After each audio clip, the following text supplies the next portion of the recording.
The right to offend is not some pesky little part of freedom of speech that we have to put up with. It is the heart and soul and lungs of freedom of speech. It is the coursing lifeblood of human progress. It is the instigator of liberty and modernity and science and understanding. What a laughing stock today's student leaders are, that they can so casually dismiss the right to be offensive without realizing that their lovely, enlightened lives are the gift of individuals who gave offense. Offensiveness is not just something we have to begrudgingly accept. Offensiveness is the motor of human progress. Now broadcasting from the Right to Offend Media Studios in sunny South Florida, bringing you the latest in politics, current events, art, and pop culture. This is the Whitfield Report Live with Sam Whitfield.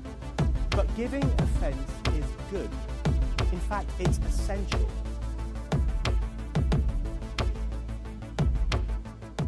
Alrighty, folks.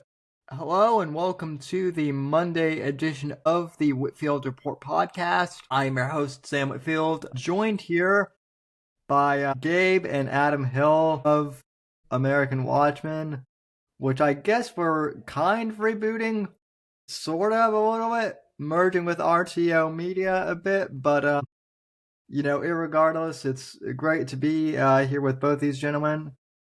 Both Gabe and Adam were part of our election night live stream for Right to Offend Media, along with Josh, and we had a great live stream that night, but I haven't had a chance to talk to either of these gentlemen about the election since then, at least not on air. So I just figured, usually the Monday show isn't political, but since we'll be doing the live stream on Wednesday and it's Thanksgiving, I figured I'd do the political show on Monday this week. So, gentlemen, I want to welcome you both back to the show. And just what do you guys think of how the election turned out in general? First off, Adam, do you want to go first? That was everything I was hoping to be. Honestly, by the end of our live stream on election night, I'm like, oh yeah, we won, we got this.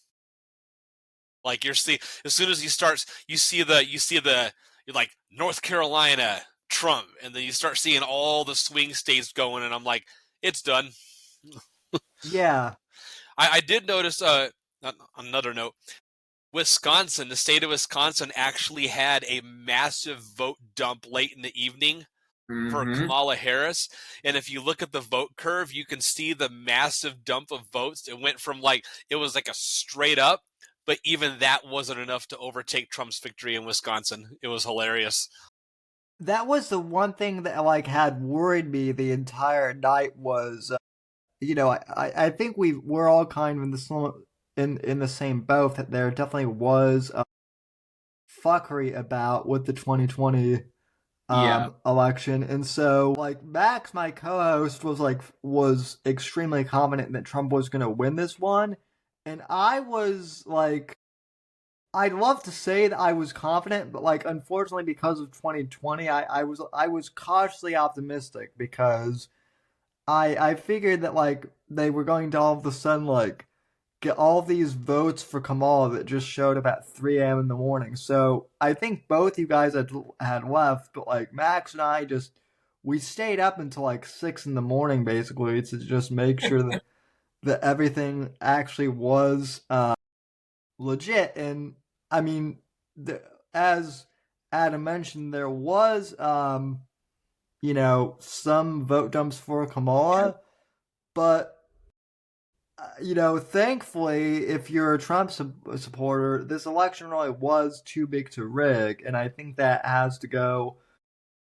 I think there are a lot of factors surrounding that, but I mean, Josh, you and I were talking about the economy before we started, and so Yeah. I mean, it was just the margins like that. That's what I was watching on election night, because in some states like North Carolina, like the Raleigh area reports first, and then all the rural areas come in, and then all the late ballots get counted, and it's kind of the same way for Georgia. So the bigger the margin Trump had before that dump, the better it was for Trump. So as we started to get later into our live stream, and it got later into the night and more votes came in, the more I was confident, simply because, Trump having a 4% margin at some point in Pennsylvania, there's no way that Philly's going to drop enough votes to be able to compensate for that. But I will say those late vote dumps, like, they flipped the Senate races in Michigan and Wisconsin.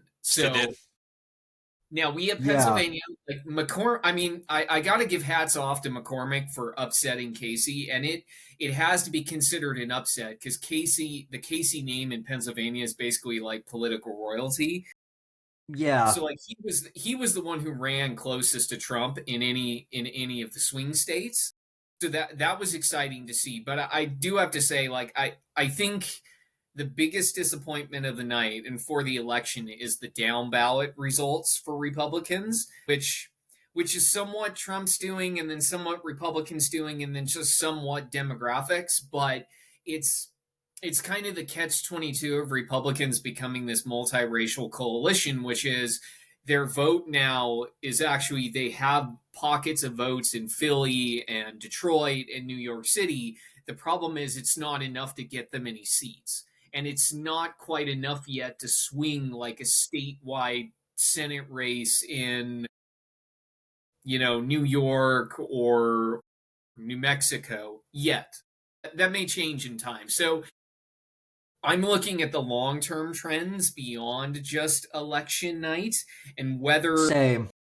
whether it really was unique to Trump, which I do think some of it is, and whether some of those long-term trends extend just beyond the state of Florida and Texas. Like, I think Florida and Texas are in their own a kind of arena at this point. Like, I think Right. they're solidly red, but I want to see if that continues to extend into Hispanic areas in Pennsylvania and Arab areas in Michigan and Hispanic areas in Arizona. And that's something that we'll see, in 2026 and beyond. Well, I tell you, one thing that surprised the living heck out of me was that Trump won the Native American vote. 64% of Native Americans voted Trump this time around. Yep. Yeah, that is super impressive. It was funny growing up, because I grew up in Eastern Washington, and there are a couple reservations, and they have big casinos on them. And my parents and I used to joke all the time, like, "Oh yeah, they're 90-10." Because like the 5% owns the casino, and then they give everybody else like the proceeds from the casino. So it's just like, we'll take the handouts. But I mean, I think that follows along with the realignment of a lot of these different demographics. And I think it's generational too. Ironically, I think a lot of the younger minority vote, whether they be younger blacks, younger Native Americans, Hispanics, Asians, they're actually more conservative than their older parents. I would agree with that, and I think that kind of goes along with what Gabe, you and I were talking about before the show, and my Wednesday host Max and I, we talk about this a lot too. Is all this woke politics? I think the left is finally starting to realize that it really really the only demographic that it appeals to is wealthy people, and not just that, but like especially white Mm-hmm. elitist Yeah. wealthy people. You see, Yeah. even most like minority demographics who may vote like Democrat in the past or may have voted Democrat in the past. The thing it is that I think a lot of conservatives often forget is, even though they vote Democrat, ironically they're socially conservative, and that's the thing that in the past it's kind of been like a big head scratcher from many on the right is, well, if they're socially conservative, then why do they keep voting Democrat? And I think for a long time that's because the Democrat Party was really like, their core demographic was like the working class and really like more economic issues. And now, really, since the rise of Obama, it's really been the party of the elites. And the elite, the educated, the wealthy, the like all of that, big corporations, big pharma. Yeah. The Democrats are now the party of the big corps and the elite. And it also, and I'll piggyback to this because I think that it's not contrarian, but my view is that there were two things really for minorities for this election, which was one, Trump had to there had to be a situation where many of these voters had permission to vote for a Republican. And I think that the woke politics, the economic situation finally gave them permission to do it. Like if you're a longtime older Hispanic voter, you could finally be like, this DEI crap, I'm done. I'm not voting for Kamala this time. And then the second part of that, compounding it, is the generational change. yeah, Like that's the best example. I have like two examples of this. The first is like the younger black voter and the older black voter. So the older black voter grew up in the civil rights era, which was moderate change consistently, bit by bit, that benefited their community over time. So they saw that, they were like, this is great, like, moderate politics, moderate, economic liberalism, progressivism. But so they saw that over time. But the younger black voter doesn't have that context. The younger black voter is growing up under the same economic struggles that we all are. So they can hear about it from their elders and read it in a textbook. Really, to them, doesn't make their day-to-day life better, whereas it made that older black voter's life better consistently, and they remember it. And the second example I can think of for a Hispanic voter is the Houston Tribune or Houston Chronicle in Texas. They did a story in the Rio Grande Valley like a week ago after the election. And so they were talking to younger and older Hispanic voters about like why they switched their votes or who they voted for. And there was a younger Hispanic guy in an article that they referenced. And the younger Hispanic guy was like, I grew up my entire life hearing that Democrats are for the poor. What if I don't want to be poor anymore? And and to me, that encapsulates the issue that Democrats have with younger minorities that are not already aligned with their party. Like they're basically growing up under the equivalent of like the Great Recession that we grew up under. And to be fair, it shaped millennial politics for a long, long time. And I think this woke politics kind of thing, this neoliberal Democratic Party, I think it's having the same effect on Gen Z and kind of in between Gen Z and millennial younger voters. Not just that, but specifically in relation to, I think, the African American population, or the black vote, whatever you want to call them. I have a lot of friends who are young black men who, when we were teenagers, in junior high and high school, a lot of them were really enthralled by Obama. They saw him as a role model. We were all told that him being the first black president was going to be, a milestone, and it was going to like really fix race relations. And in hindsight, like that clearly wasn't the case. If anything, race relations were, set back a couple of, decades actually. And then I think, and some of that, like, okay, I think, people were putting expectations on Obama that maybe he couldn't have fulfilled. I'm willing to give him the benefit of that doubt on that. But what I'm not willing to give him the benefit of the doubt on is, and you really saw this towards the end of the election, was when he was basically scolding young black men and saying, you know, Trump didn't, you know, make the great economy. He inherited mine, and, you know, and shame on you guys for basically, you know, enjoying his economy, and now you better be good boys and all vote for Kamala. And do what we tell you to do. Well, then of course Yeah. you see what, and then you see why. I mean, you see why you had a large spike in black male voters for Trump this time around, because, you know, Trump went to the inner cities. He went to like barber shops, and he went to like community centers and actually sat down and talked to the black community and asked them questions and genuinely was interested in what they had to say. Kamala, I mean, yeah, sure, she sent Obama to do her quote unquote dirty work, but Kamala largely abandoned the black male voter base altogether.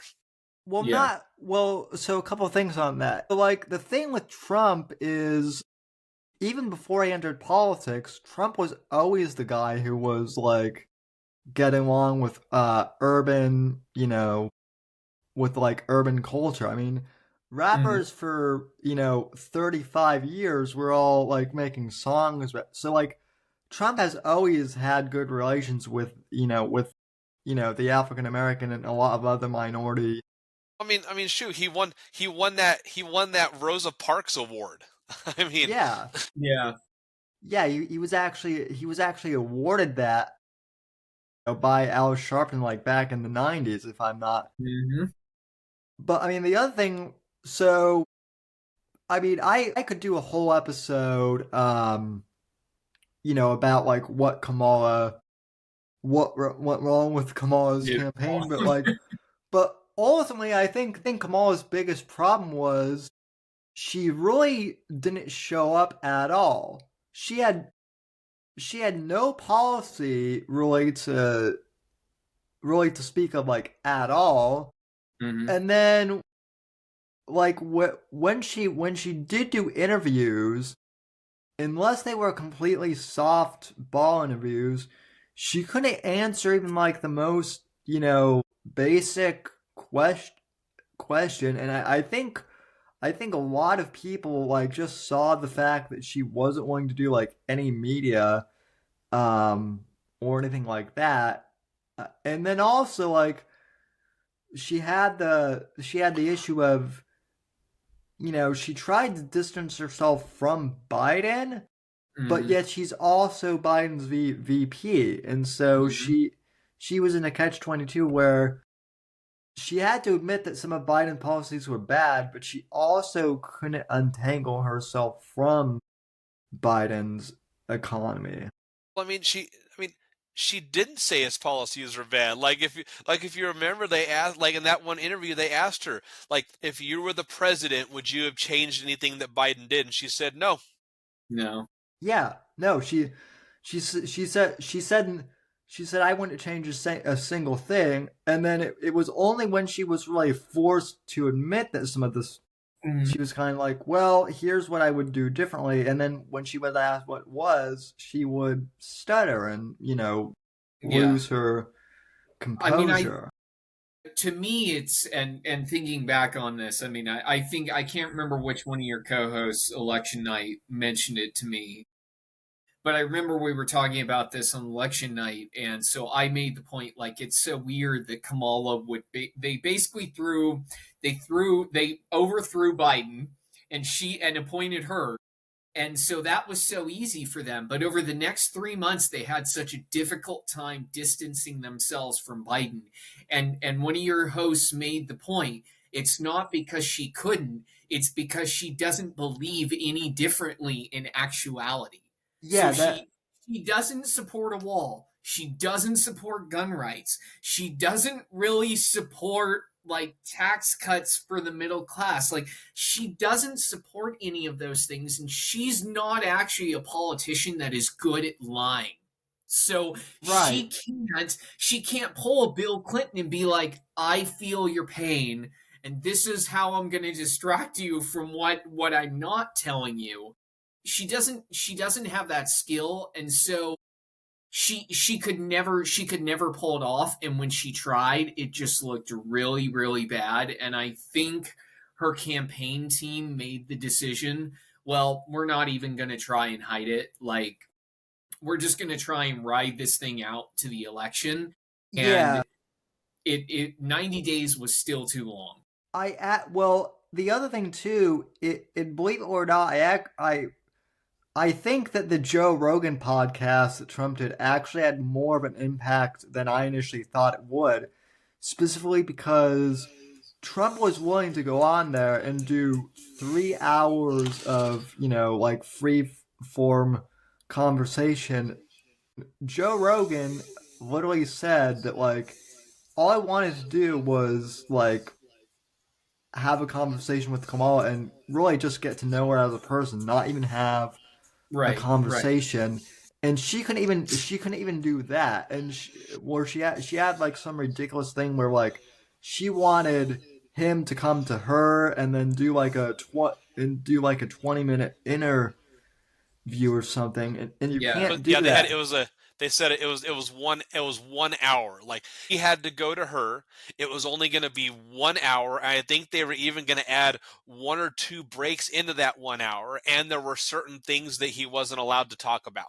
Yeah, they gave him pre-scripted questions he had to ask, or topics that were off limits. And this is compared to, like, the fact, not only did Trump do it for 3 hours, I think Vance did the Rogan podcast for like close to 3.5 hours. I think Elon's was at least a couple hours. Like, the top people, including Trump, gave Rogan like 9 hours of content. Even who's the, I can't remember his name off the top of my head, but the guy from the guy from Pennsylvania, the one who had he's a lefty, but he's kind of base at times. The guy from Fetterman, yeah. Even Fetterman. I can now see why they voted for him in 22. Actually, people are like, "I love this guy. He just says the shit that we're all thinking."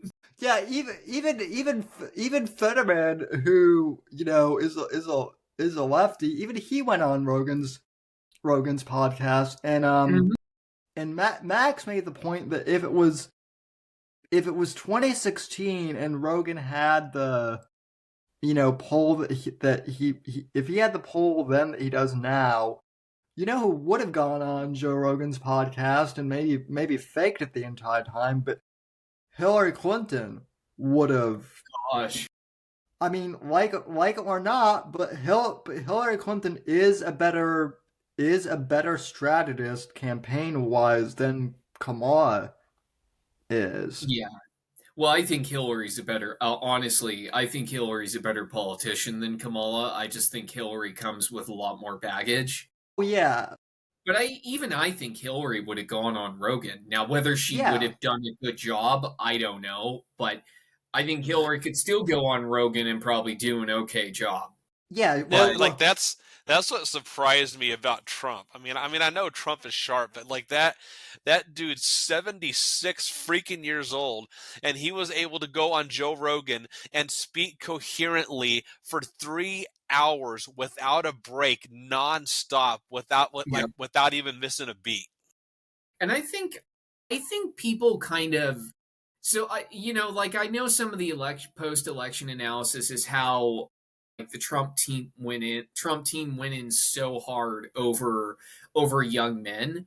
I think some of the stuff like the Rogan podcast actually got them young women, because it made Trump relatable. It made Elon relatable. It made JD Vance relatable. Like, I think it actually brought some young women into the fold, and the media can't admit that. So, like, they're always thinking like, oh, it's linear, it's just young men, and they did all this stuff to bring in young men. There are young women who listen to those podcasts, and if you are relatable, they may come out, vote for you, and be like, "Oh, you're not the devil incarnate that I heard all about." Well, I mean, like you remember with JD Vance, there was that one really quick interview that he did where he was talking about how much he enjoyed eating at Waffle House, and how even now, as rich as he is, he still tried to go to Waffle House to find the best way to get the cheapest meal possible. I mean, like yeah. he showed that he was relatable. It's like, dude, I love Waffle House. Right. Well, Gabe, you mentioned, how women are listening to, podcasts more and more. And that's true because as someone who's been podcasting basically like all my life since I was a teenager, like even the demographics for like this show, like the audience makeup is 60% male, but there is 40% of women Yep. who do listen to my show, and more than that when I have, female guests on too. But I think that's the other thing is like we're now moving into an era where millennial and Gen Z, like I don't have cable. It's all streaming. I don't know about either. I don't know about either of you, but like no one I know, unless it's like sports related, and even then, really watches television, in the sense. Yeah, I I have streaming. We have our streaming services, and then I have a digital TV antenna that gives me like 8 or 9 channels that I can, if something's good on live, I can watch it. But yeah, most like yeah, 90% of my stuff is streaming.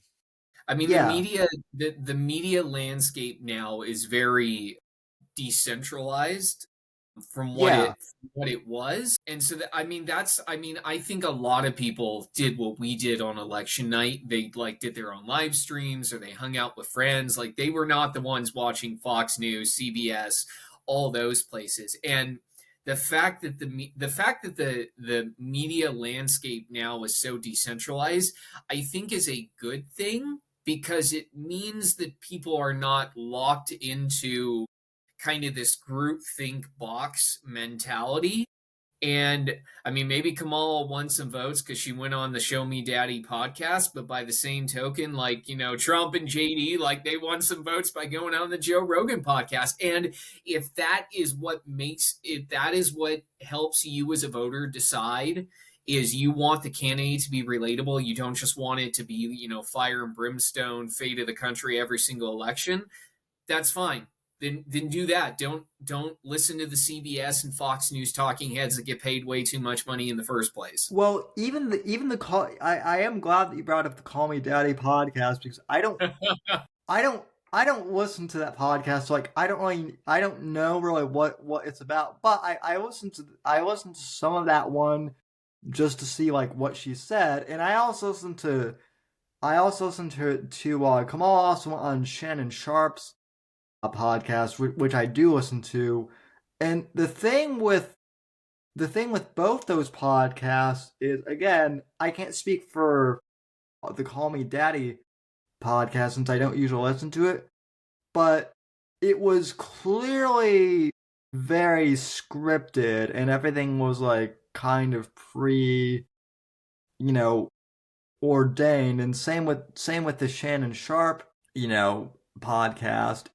Both of those were like very clearly rehearsed, and I think audiences now really, they know a scripted show when they see one. I think we're kind of, past the point of like reality TV. Like people know that reality TV is fake, and so that's why the internet has really grown.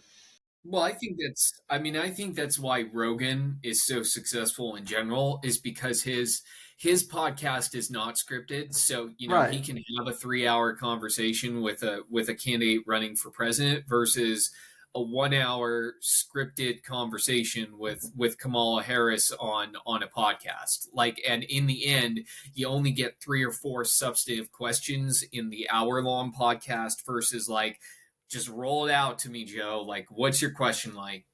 One, two, three, four. It's much more relatable, and it's also just much more substantive. People also forget because now Rogan is getting like labeled as the new Rush Limbaugh, right?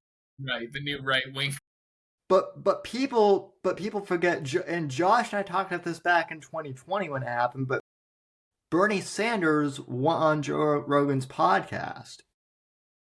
Whether or not you like Bernie Sanders, he had a genuine conversation with Joe, and even a lot of conservatives like myself who were never going to vote for Mm-hmm.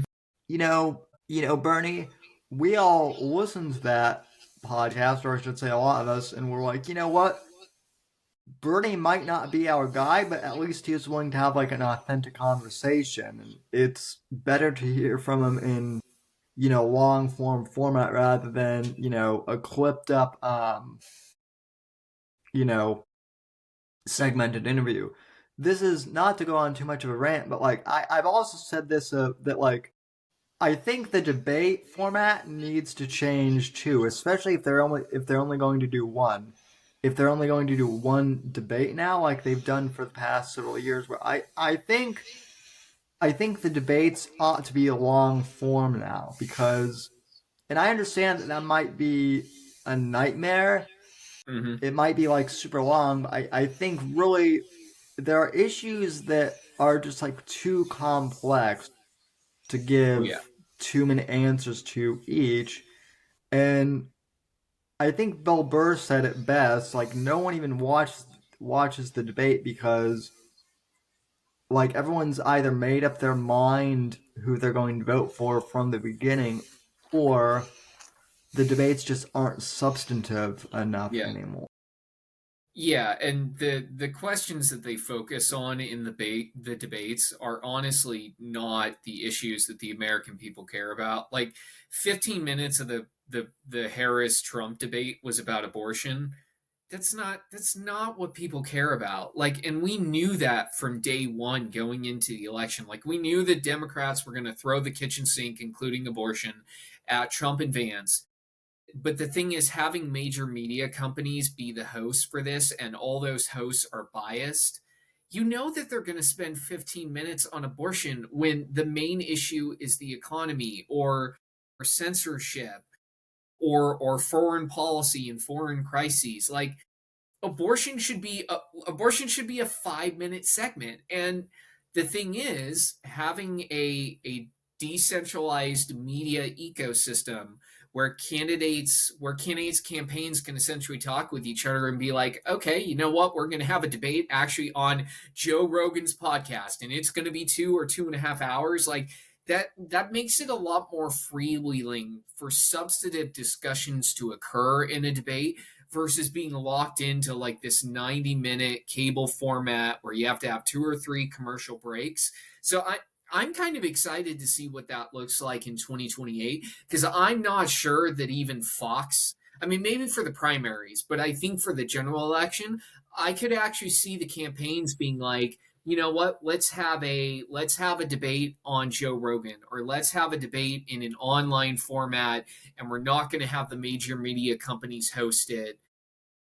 That would be awesome to see, in my opinion, and I think it's coming in the future one way or the other. Even Bill Maher, who is a big lefty. I mean, his podcast that he does outside of his HBO show is wildly successful, and I even said to someone like, get someone like Tucker Carlson who is more conservative, and then get someone like Bill Maher who is more liberal, and have them both moderate, a debate, and have it be, long form, and then let the candidates, talk. And the other thing is, like, yeah, it might be long. Like most people, if they really care to listen to the whole thing, they can.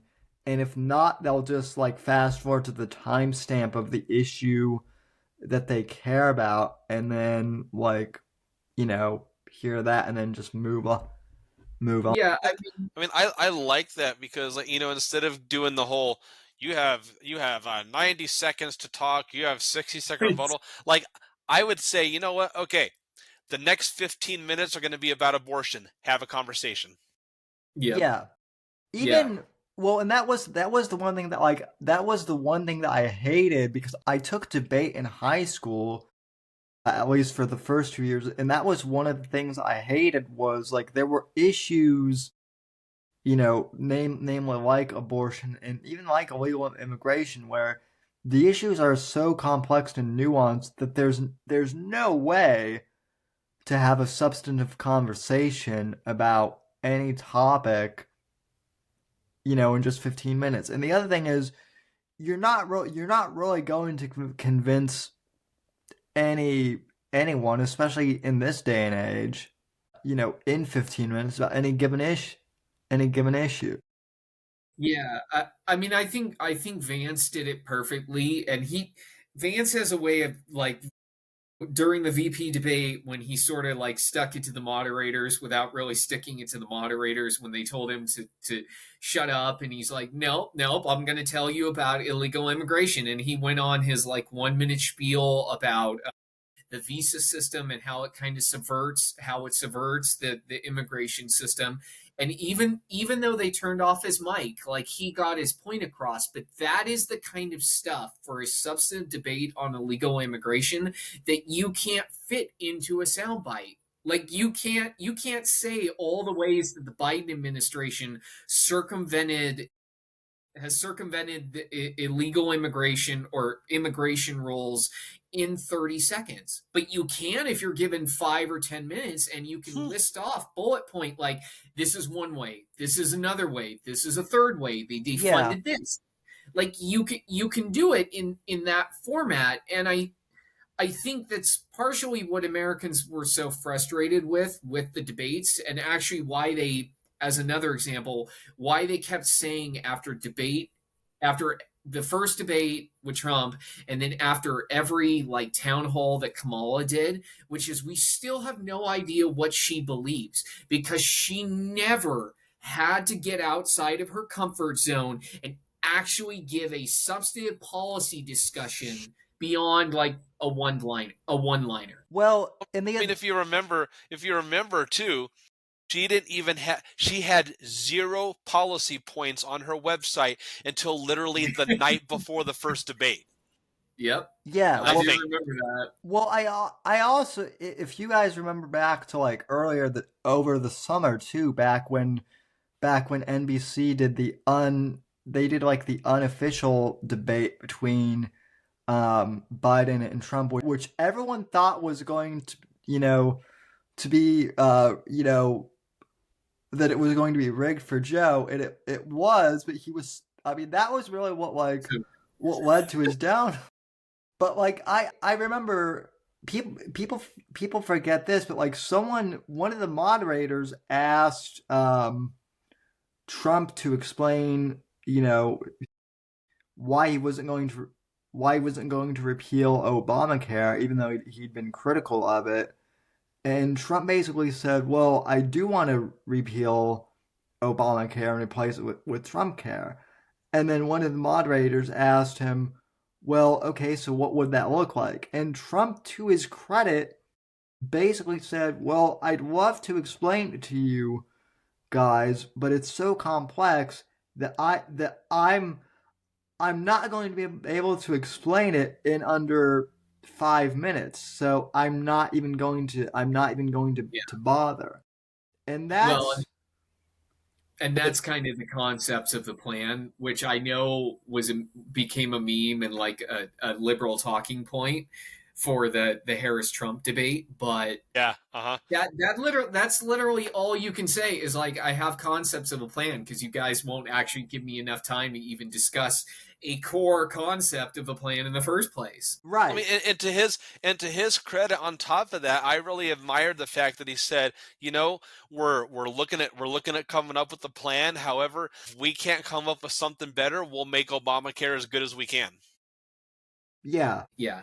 I mean, if there was a substantive conversation about healthcare, it would not just focus on Obamacare, but it would also focus on Medicare. It would focus on Medicaid. Then you start to get into conversations about like block grants to the states or how states are funded. You would get into Medicaid expansion for all the states. Like, it is not a simple conversation that you can encapsulate into 5 minutes. Like, there are so many policy frameworks and so many variables that go into it that this is why policy analysts galore like have a career in this kind of stuff, because there's so many variables to it.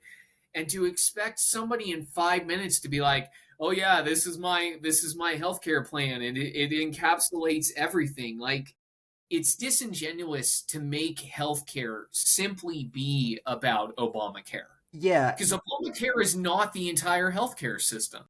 Yeah, well, and as someone who is in a wheelchair and who has had to, since I've been an adult, use Medicaid, like the one thing I can tell you for sure is that like there are so many loopholes, and the biggest thing is no matter which side of the aisle you're on, like Medicaid just in of itself, there's so much bureaucracy to it that just as as a client or a customer or whatever you want to call me, a recipient, it's like it's too complex for like the end user to know like how to navigate. So Yeah.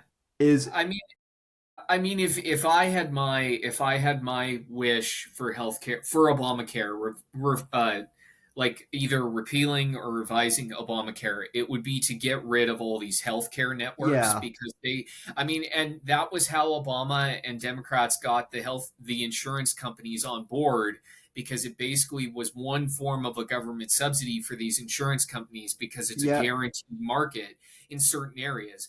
I would get rid of that because that has proven to be a disaster for lots of people.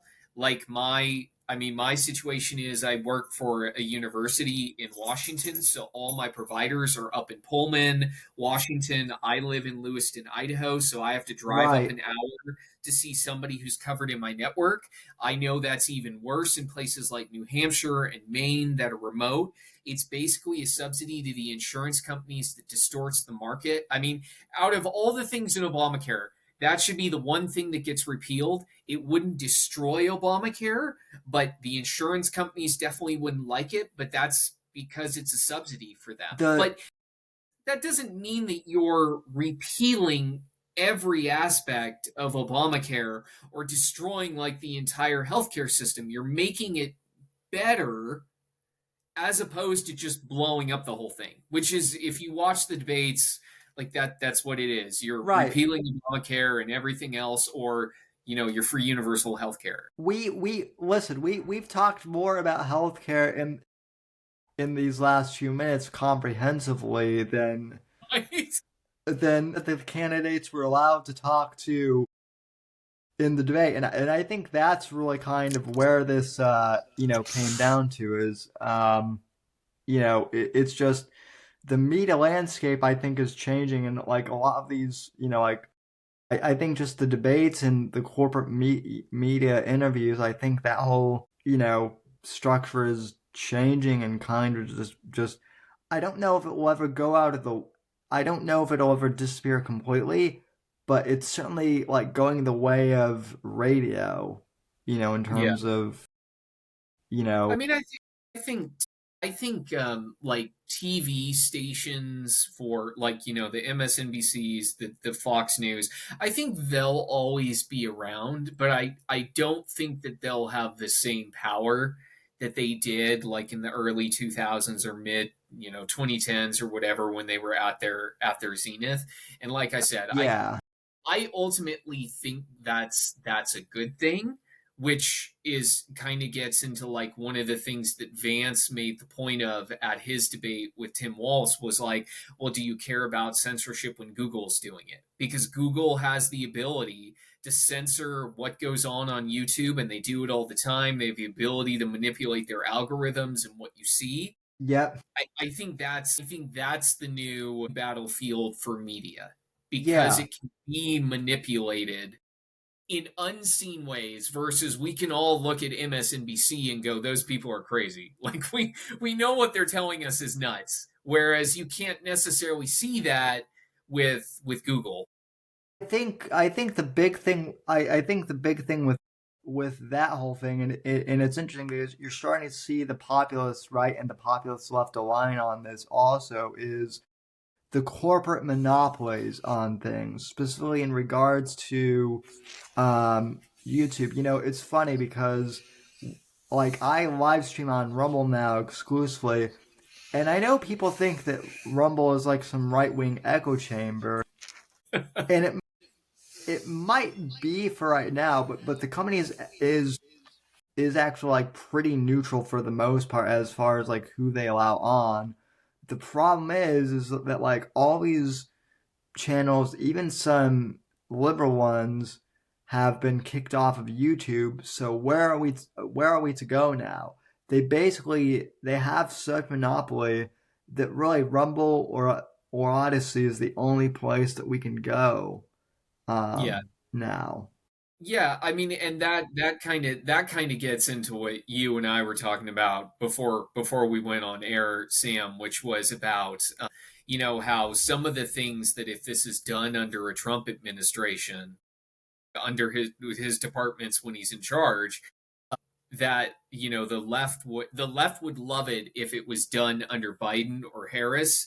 And if Trump and his department selections, if they actually do go after some of these agencies like Google for their monopolies or manipulating algorithms or whatever, will the left actually be like, that's a good thing and that's something that we can actually support Republicans and the president on? Or will it actually just be, it's being done under, dictator, fascist, pick your whatever negative label you want to put on him, and we're going to Yeah, oppose it. And that'll be, I don't know if that's going to happen or not. I mean, I think Bernie Sanders is principled enough that he actually would, and he has the street cred to do it with his supporters. But I don't know about the writ large Democratic Party yet.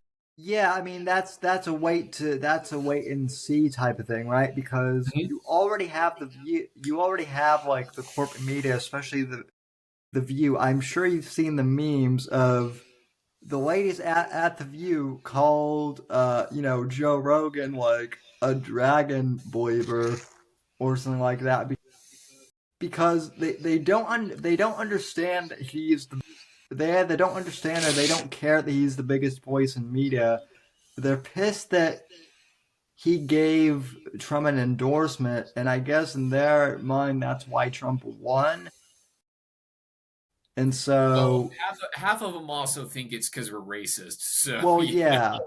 But anyway, kind of moving on, Gabe, I know you mentioned Trump's appointment, so that's kind of where I want to shift. Adam, I know you have to go here soon. Just what are your thoughts, Adam? I'll let you go first on what what do you think of Trump's appointments so as far as who he's appointed to his So cabinet? I'm a big fan of, I'd say, all of them except I was not the biggest fan of Gates when he was picked, but I'm very, very happy with Pam Bondi, who took his place. Only other one that I'm very wary of is, I can't pronounce her last name, but the Surgeon General pick. She was all completely super pro COVID restrictions, pro mask mandates, lockdowns, all of that. She was pro COVID vaccine, all that stuff. So I'm just wondering why Trump picked someone like her. Granted, people can change and people do change, but her any kind of interview or any kind of time she has spoken since COVID gives me no indication that she has changed. So that's really, there's, even though, well, luckily, and the good thing about that is the Surgeon General has little to no power. All they yeah, can do is make suggestions and say, this is what I think you should do. This is what I believe is dangerous and you shouldn't do this. But like, Yeah, the fact that he would pick someone in his administration who was in favor of all the very authoritarian COVID restrictions, that worries me just a tiny bit. I kind of have to wonder though if for smaller cabinet positions like the Surgeon General, if there is someone who would be more qualified for that, or if that's just one of the positions that is just like so entrenched in bureaucracy that you're going to get a bureaucrat no matter what. My pick, I mean, for Surgeon General would be Ben Carson. I think he'd make a fantastic Surgeon General, but I don't know if that was something he wanted to do. I know he was the Secretary of HUD during Trump's first term. Yeah, and I mean, I think that was a good spot for them. I do like. I am curious, especially you, Adam, like what you think of Tulsi Gabbard as like as DNI, since you're the resident military. I love the DNI pick. I've been kind of a Tulsi fanboy ever since she started. Well, it's really not that she drifted right. A lot of her views still more closely align with the classic liberal, but it's the fact that her party went warp speed so far to the left that she is now basically by default she has become right. But I've been following her ever since that, and like I've watched the video and I noticed that Trump has a strategy with picking these people. You look at Tulsi Gabbard. One of the national security agencies, I believe, under Biden, put Tulsi Gabbard on a terror watch list because she warned about the dangers of a Kamala presidency. And then Trump makes her the head of that same agency that puts people on the watch list. Number one. Number two, Pete Hegseth was targeted by the Department of Defense. He had orders to help provide security for the Biden inauguration. And at the last minute, his orders were canceled because of a quote unquote white supremacist tattoo he had on his chest, which was nothing more than it was a variation of the Jewish cross. So the Department of Defense targeted him, got his orders canceled. And then what does Trump do? Puts him in charge of the very agency that targeted him. Yeah, which by the way, that I know which photo you're talking about because like left wing Twitter or X or whatever you want to call it is they've tried to circulate that photo of him again ad nauseum, and it's just not going anywhere. So yeah, and unfortunately, on that note, I gotta sign. All right, well, Adam, it was great talking to you, and hopefully we'll talk again soon before the holidays. But if not, have a good Thanksgiving. You guys as well. Have a happy Thanksgiving. See you, Adam. So, Gabe, you're still here. I am curious. What are your thoughts?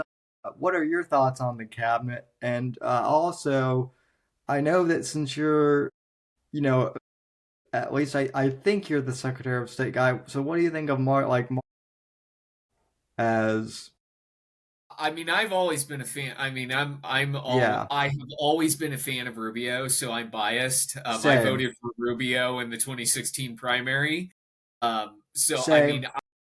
I mean, I think what the Secretary of State does is mostly ceremonial, and I think Rubio fits that very well. I mean, taken as a whole, I don't necessarily have any deep-seated opposition to any of Trump's picks. I think taken as a whole, the best analogy I can think of was written by a guy I saw on Twitter a couple of days ago, where he said Trump's cabinet essentially resembles like a coalition government in Europe, where you have people from all sides of the political spectrum. They're guided by the fact that they want government to run or go a certain direction, but that doesn't mean that they're all ideologically aligned. And I think that's what his cabinet, Trump's cabinet, is starting to resemble.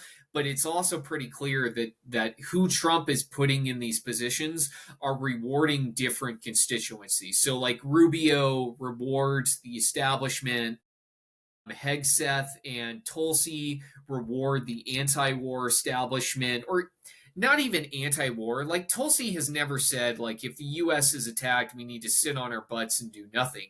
She has said things Right. like, well, why are we picking fights with Russia? Why are we sending billions and billions of dollars in missiles to Ukraine when really they're going nowhere? And it's just, we know how this is going to end. We just don't want it to end that way. So we're just prolonging it. Like, Yeah.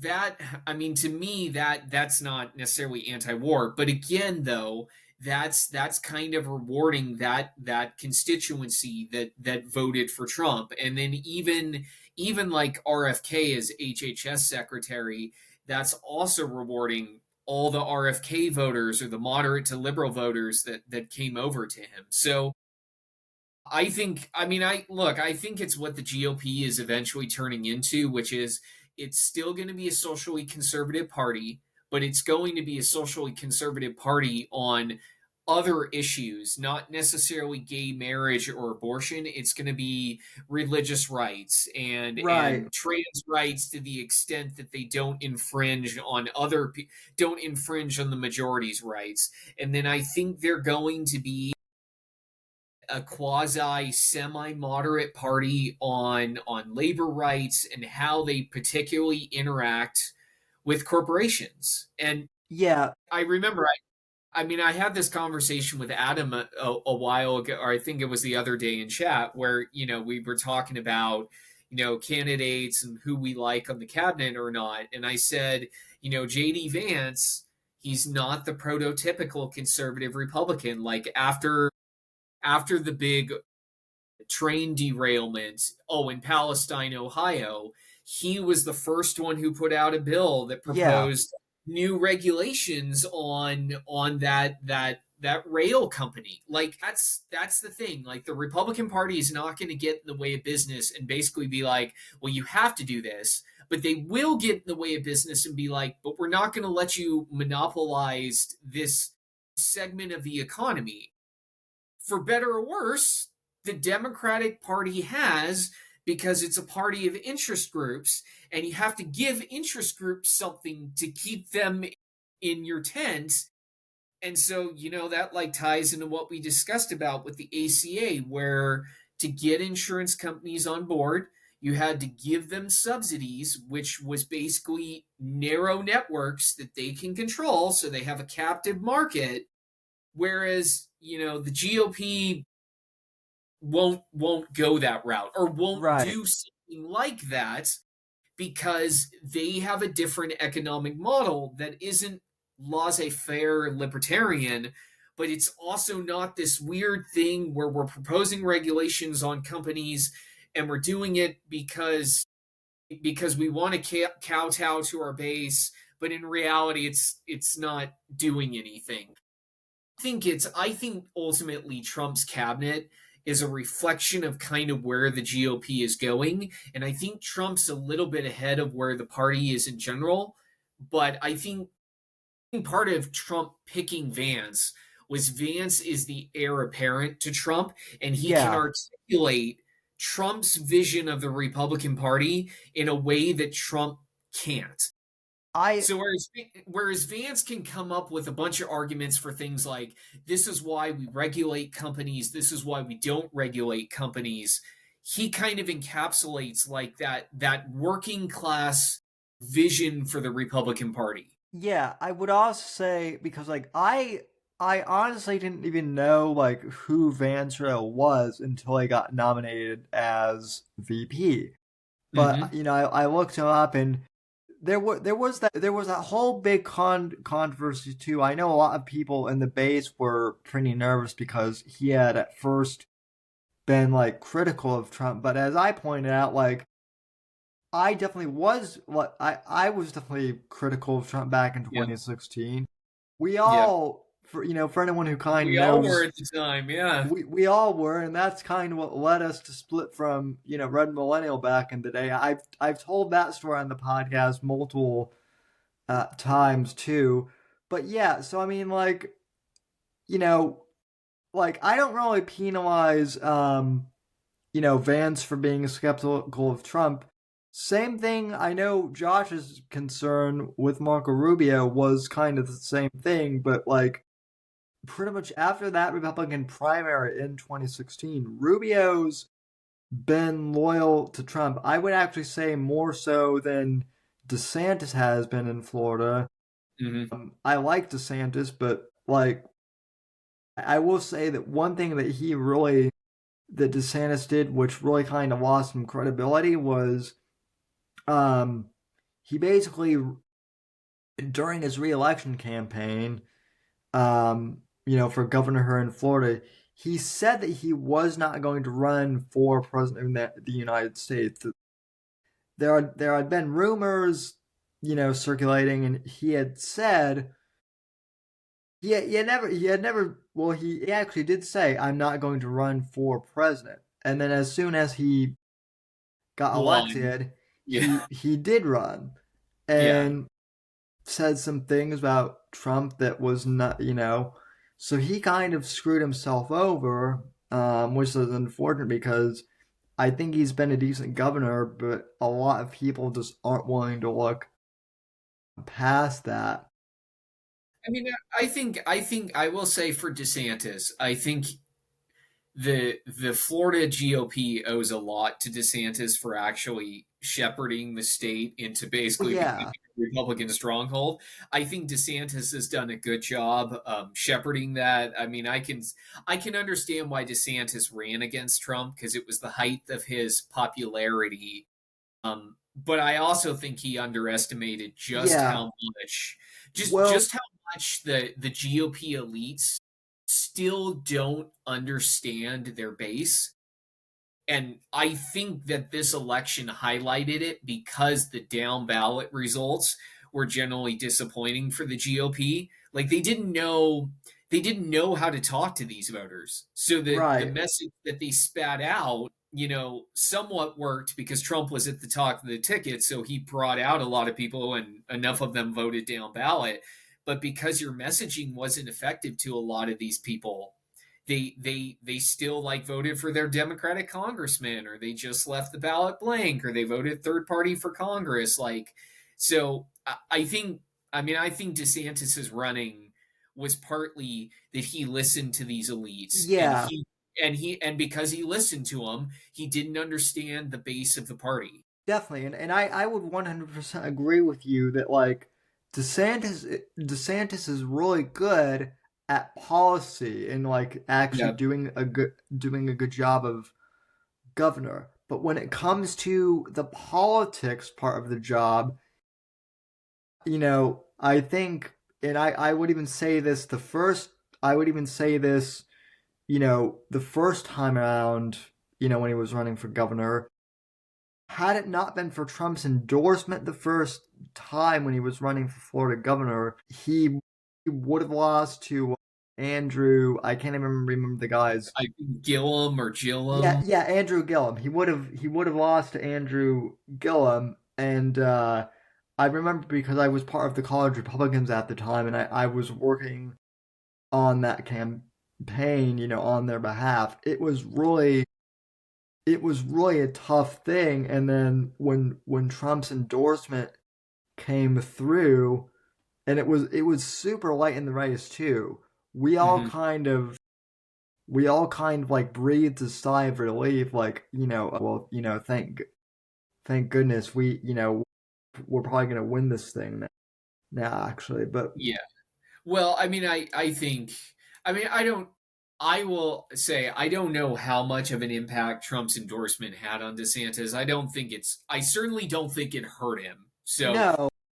At worst, it was a net zero. I think it did help him. Yeah.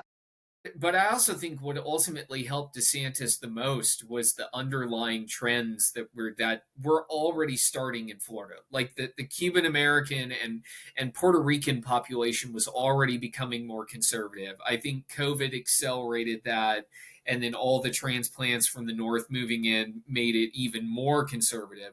But a lot of these underlying trends that kind of came through this election cycle, if you look for those patterns over the last couple elections, like you'll find them. Like in a year where Trump lost the popular vote by 4.5 points in 2020, he won Florida by over 3 points. So by then, Yeah. by 2020, Florida was already 7 points to the right of the nation, and that had never been seen in 20 years.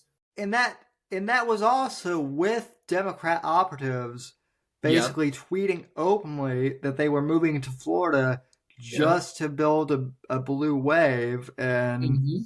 you Well, know, if you even look at the polling of Florida, or well, even the polling in Texas, like those are the two yeah, big comparisons, all the polling was off. Like it underestimated Republicans by a lot. So like even pollsters don't know how to talk to these voters.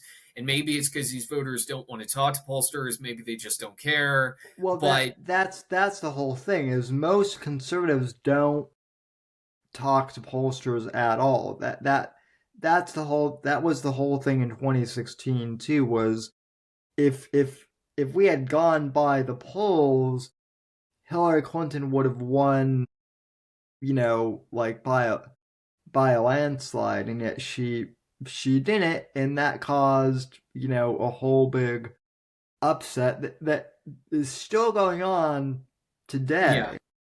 Well, I mean, it's if you go by the polls, Democrats are going to win every time because, and that's only going to get worse before it Yeah, gets better because the people look. I look at it this way: my day job is I'm online for all my hours of work because I have yeah, to. same here. I work in databases. I work in grants, so it's in online all these online portals. So I am the type of conservative that would actually be available to answer an online sample.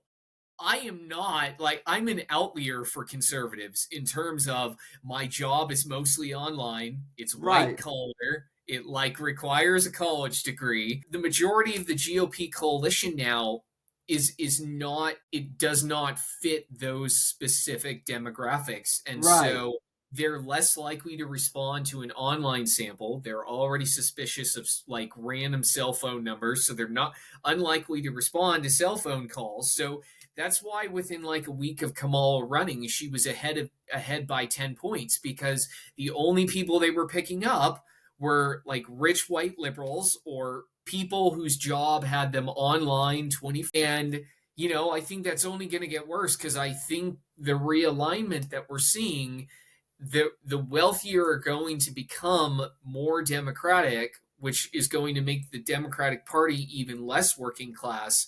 But the Yeah. GOP is going to become more working class, and the base of their party, even more, is going to become the people who make things, who I work in factories, who are not online 24/7. I think also the celebrity endorsement thing really fell flat on on the face too. I mean, to the point now too, where like Kamala had like close to $1 billion war chest that she had amounted, which is pretty impressive. And Mm-hmm. yet she's like 22 million Mm-hmm. in Yep. debt, and Trump even said, and some people think that this is a troll, but I don't think it is. He even said like, "Hey, look, I'm willing to, for the sake of national unity, Yep. Yeah, I I'm." will pay off her debt. Yep. Yeah, which I think the subtext is, okay, well, after I pay off this debt, you go fuck off, and Yeah, right. You you know, go way into a dark hole and never come back. Yeah, and wait, wait, there are articles that say like rich donors are reaching out and like they're pissed off about the fact that $1 billion was spent and you lost. But where did you think as a donor, where did you think your money was going? Like their campaign made no doubts that they had endless amounts of cash because it kind of fit the Vibes campaign or Vibes yeah, narrative. So like they couldn't wait to be like, we raised $300 million after the debate, or $50 million after this or that. Like if you're a donor, where did you think that money was going though? When they also posted like, oh, we have $100 million left. out of raising $1 billion like a week before the campaign ends. It's also very interesting though, because like I'm a technical writer and a technical communications expert. And a lot of people in my industry, not all of us, but like a lot of people are also, we do lots of freelance work for like venture capital type people. Mm-hmm. And the one thing that's like been pretty fascinating is I listen to a lot of venture capital like podcasts. And the one thing that a lot of them have said is like even like a lot of these venture capitalists who are on the left in California are now starting, a lot of them, David Sachs most notably, I mean, he's always been conservative to begin with, but he and like a lot of other people have actually started to support conservatives. Why? Because the DEI has really messed with the tech industry, especially post COVID, to where, you know, you're trying to launch a product, you're trying to launch software, and yet your coding team doesn't want to come in, or, you know, even if you allow them to work from home, they're not doing the coding, you know, stuff that they need to get done because of, well, they don't know what they're doing. Yeah, they don't know what. Yeah, they weren't hired for their skills. Yeah, they don't know what they're doing, and even some of the people who do know what they're doing, they're more interested in, you know, doing activism during work hours than they are complete. So a lot of people, I think, were forced to kind of realize, okay, well, if you're not Apple or Microsoft, mm-hmm. and even then, like a lot of those companies, like you can't afford in the tech industry to really, you know, DEI is costing these startups. Yeah. I mean, I think ironically, DEI has kind of made it cool to be a conservative again because now in all these formerly blue places, you can show off like your Trump colors, or you can show off your conservative colors, because you know what, those places aren't as blue as they used to be. I wouldn't go so far as to say maybe you can show off your colors like in the streets, but there's definitely like there has definitely been some conversation of, hey, maybe this stuff isn't, you know, turning out the way we thought it would, and it's causing our shareholders to lose money. And well, and the other thing too is, you know, I think the whole thing with Vance, and this is also the same thing with Ramaswamy, is because the thing with Vance is he definitely has that you know, blue collar upbringing, but yet he was also in high tech, so he's navigated between both worlds, so he can appeal to both the blue collar man and the white collar businessman as well. And the other thing I like about Vance, the more I've gotten to know of him, is I think the thing that we can all kind of agree with is that Trump's manner of speaking, you know, we all know that Trump sticks his foot in his mouth more than once. And both with Vivek and Vance are really good at articulating the message in a way that's not going to be so abrasive. Mm-hmm. I think Trump I think Vivek, I will say, I don't know how I feel about him, because Vivek kind of gives me like the negative venture capitalist libertarian vibe. And sure. I don't know if he really does believe that or not. I mean, I didn't pay a ton of attention to him in the primary, but I mean, I don't have anything against him, but I do wonder if he's going to get anywhere in where I think the Republican Party is going. I think he's going to have to become more like Vance if he already isn't, because Vance already has all the cred that he needs. Like, he speaks the language, his background, actually, like you just said, it fits both. It actually or lives in both worlds. Like Yeah. Vance has been in money circles, but he also grew up poor. He's married to an Asian woman, so he's in a biracial relationship. So you can't really demagogue him to death over that. I think Vance fits the mold more than Vivek, but I mean Vivek certainly can overcome that over time. Yeah. So Well, yeah, I think honestly, I think that's why Trump stuck him in the Department of Government Efficiency, or the Doge, yeah, as yeah, yeah. I think that that was Trump's way of kind of saying, okay, Vivek, you and Elon really wanted to do this. Yeah, going down. I'm giving it to you. You've got 18 months to to do this thing. Have at it. If you guys can actually do this thing, then you'll have a future. If not, well, we'll have to revisit, and see where you guys are at. So I that's I think that's smart. And Yeah. the other thing too with Vivek is, and I think this is kind of like the you mentioned that the Republican Party is becoming broader. Hmm. I was on another friend's podcast a few weeks ago, and I said that basically the Republican Party now is more or less where the Libertarian Party was in 2012, when Ron Paul was kind of, at the head. You had a lot of populist conservative libertarian types. They didn't, who weren't really concerned with social issues, but again, it was the economy was getting, the debt under control. Now the Libertarian Party has gone completely off the rails. I think that's because a lot of people who were libertarian, thanks to Trump, are kind of coming back to the Republican Party, so to Yeah, speak. I mean it's kind of ironic like with the Libertarian Party, which is if you're a true libertarian, you don't believe in suppose like it's to some libertarians to be a true libertarian, you don't believe in any government at all. Right. Some people say they're libertarians because they're pro-choice.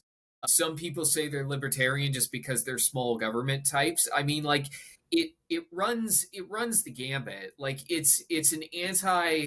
So I kind of look at like the Libertarian Party as I do like the Constitution Party, the Green Party, the Workers Party. Like it's more a reflection of being anti the two party system, than it really is that you really understand what the Libertarian Party is. Because if Yeah.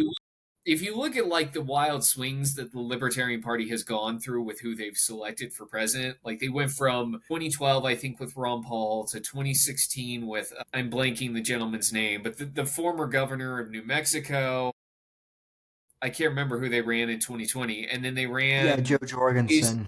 yeah, and then they ran Chase Oliver this time, and like Chase Oliver basically was a hardcore liberal. Like the Libertarian Party doesn't even know what they stand for. So if you're voting for the Libertarian Party, you're basically just voting against the two party system, which is Yeah. fine. But it really makes it hard to define like what a libertarian is.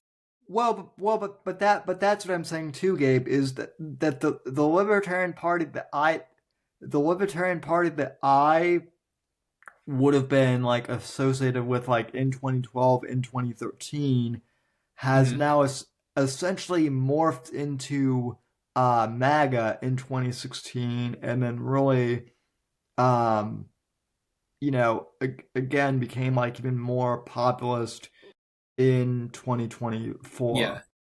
Yeah, that's fair. I think a lot of voters have gravitated to the Republican Party, and I think the fringes are what's left in the Libertarian Party. Yeah. And I mean, granted, there are fringes on the right and the left too, but Mm. I think at least for the right, those fringes are a lot. They get like a lot less, acknowledgement from our side. Yeah. I agree because I think the mainstream of the Republican Party is where the majority of their voters and actually the majority of their our elected officials are. And I think the fringe of the Democratic Party is actually in control of their party. Now, Yeah. I'm biased, obviously, No, but when 5 or 10% of the Democratic Party, which is their ultra wealthy base, is the ones driving things like DEI, and then it becomes the mainstream of their party, then that is the fringe. well, it's very telling when you have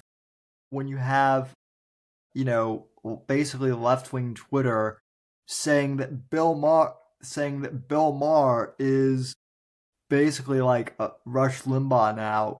Basically, Bill Maher is too far right for a lot Right. of Yeah. left wingers. I don't know if you saw, but I retweeted it, and I'll have to send this in the group chat. But Bill Maher basically did like a pretty scathing monologue Mhm. last week, basically saying, "Look, we can complain about Trump all we want, but the reality is woke politics and victim culture are what lost us the election. It wasn't sexism, it wasn't racism or bigotry. Yeah. It was the focusing on all these niche topics. And until the Democrats really realize it, I think the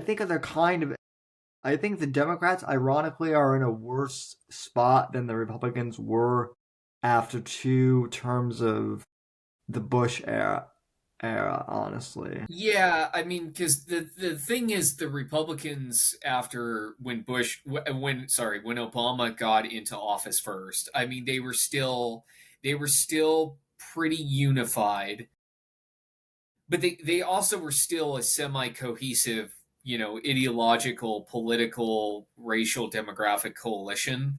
Yeah. Whereas now the Democratic Party is less so. Like, actually, ironically, the Democratic Party is becoming whiter, Yeah. and less racially diverse as opposed Yeah. to the GOP. But I think the Democratic Party's issues go back to, so for a long time in political circles, there's been a terminology of that the Democratic Party is basically this upstairs downstairs coalition where you have poor minorities voting for Democrats and then wealthy white Democrats voting for Democrats. And so those two coalitions don't always blend together well. But if you could paint the Republicans as a bunch of corporatists, plutocrats who believe in like libertarian policies that we're just going to give endless amounts of money and power to corporations, you could kind of keep these two groups together, because you paint your opponent as worse. Now they can't really do that. And what's worse for Democrats is that the focus of power within the party has really shifted to that 10 or 15% who are uber wealthy. And Yeah. the infrastructure of the party over time has gravitated to that 10 or 15%. So whereas in 2026, which is a midterm, where, I can see Republicans getting browbeaten a little bit because it's a midterm and that's Right. historically how it works. I don't think 2026 is going to say anything about 2028 if the party hasn't actually made any significant changes. Like if you do the Kamala Harris playbook in 2028 and just assume that like, well, people are gonna after 4 years be tired of Trump and it's gonna translate to Vance. I don't know if that's true or not because people are gonna have the same reaction to you running with Taylor Swift all over again and being a California elite liberal that they had in 2024. Like that Yeah. mindset is not going to change for a voter over 4 years. So, to Bill Maher's credit, and I like Bill Maher, I listen to him a Yeah. lot. Yeah, I do too.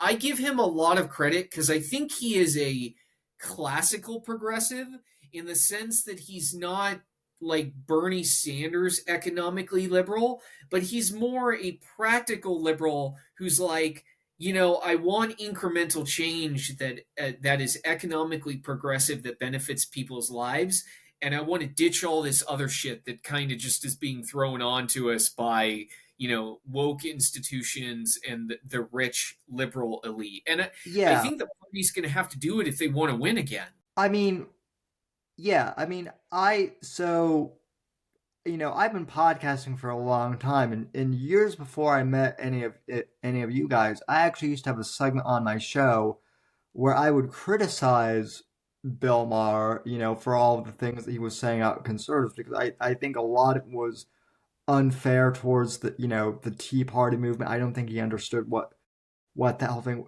So I've been critical of Bill Maher a lot, but within the last few years, I really have given him credit Mhm. on the show where I'm like, at least he is willing to to talk to conservatives. Mhm. He's also not as smarmy or condescending with conservatives as he used to be, because I think he's starting to realize that perhaps we're not as nuts as he thought we were, and also maybe that there are more nuts people on his side than there Yeah. were I mean, I initially. don't I don't think he has like TDS, and to be fair, he has called out the issues with his Yeah, party well before the election result. And I think if you honestly had a conversation with him, and he has guests on and he has some of yeah, these conversations, like there are areas that he agrees with his guests on things like economic policy that the host of The View would definitely not agree on. He's one of the more practical ones. But if the Democratic Party is going to get back to, I don't know, let's say like 2020 Biden, like that, that's where the party needs to get to by 2028. They would be very wise to listen to the Bill Mauers of the world versus a lot of other voices that are also competing for the same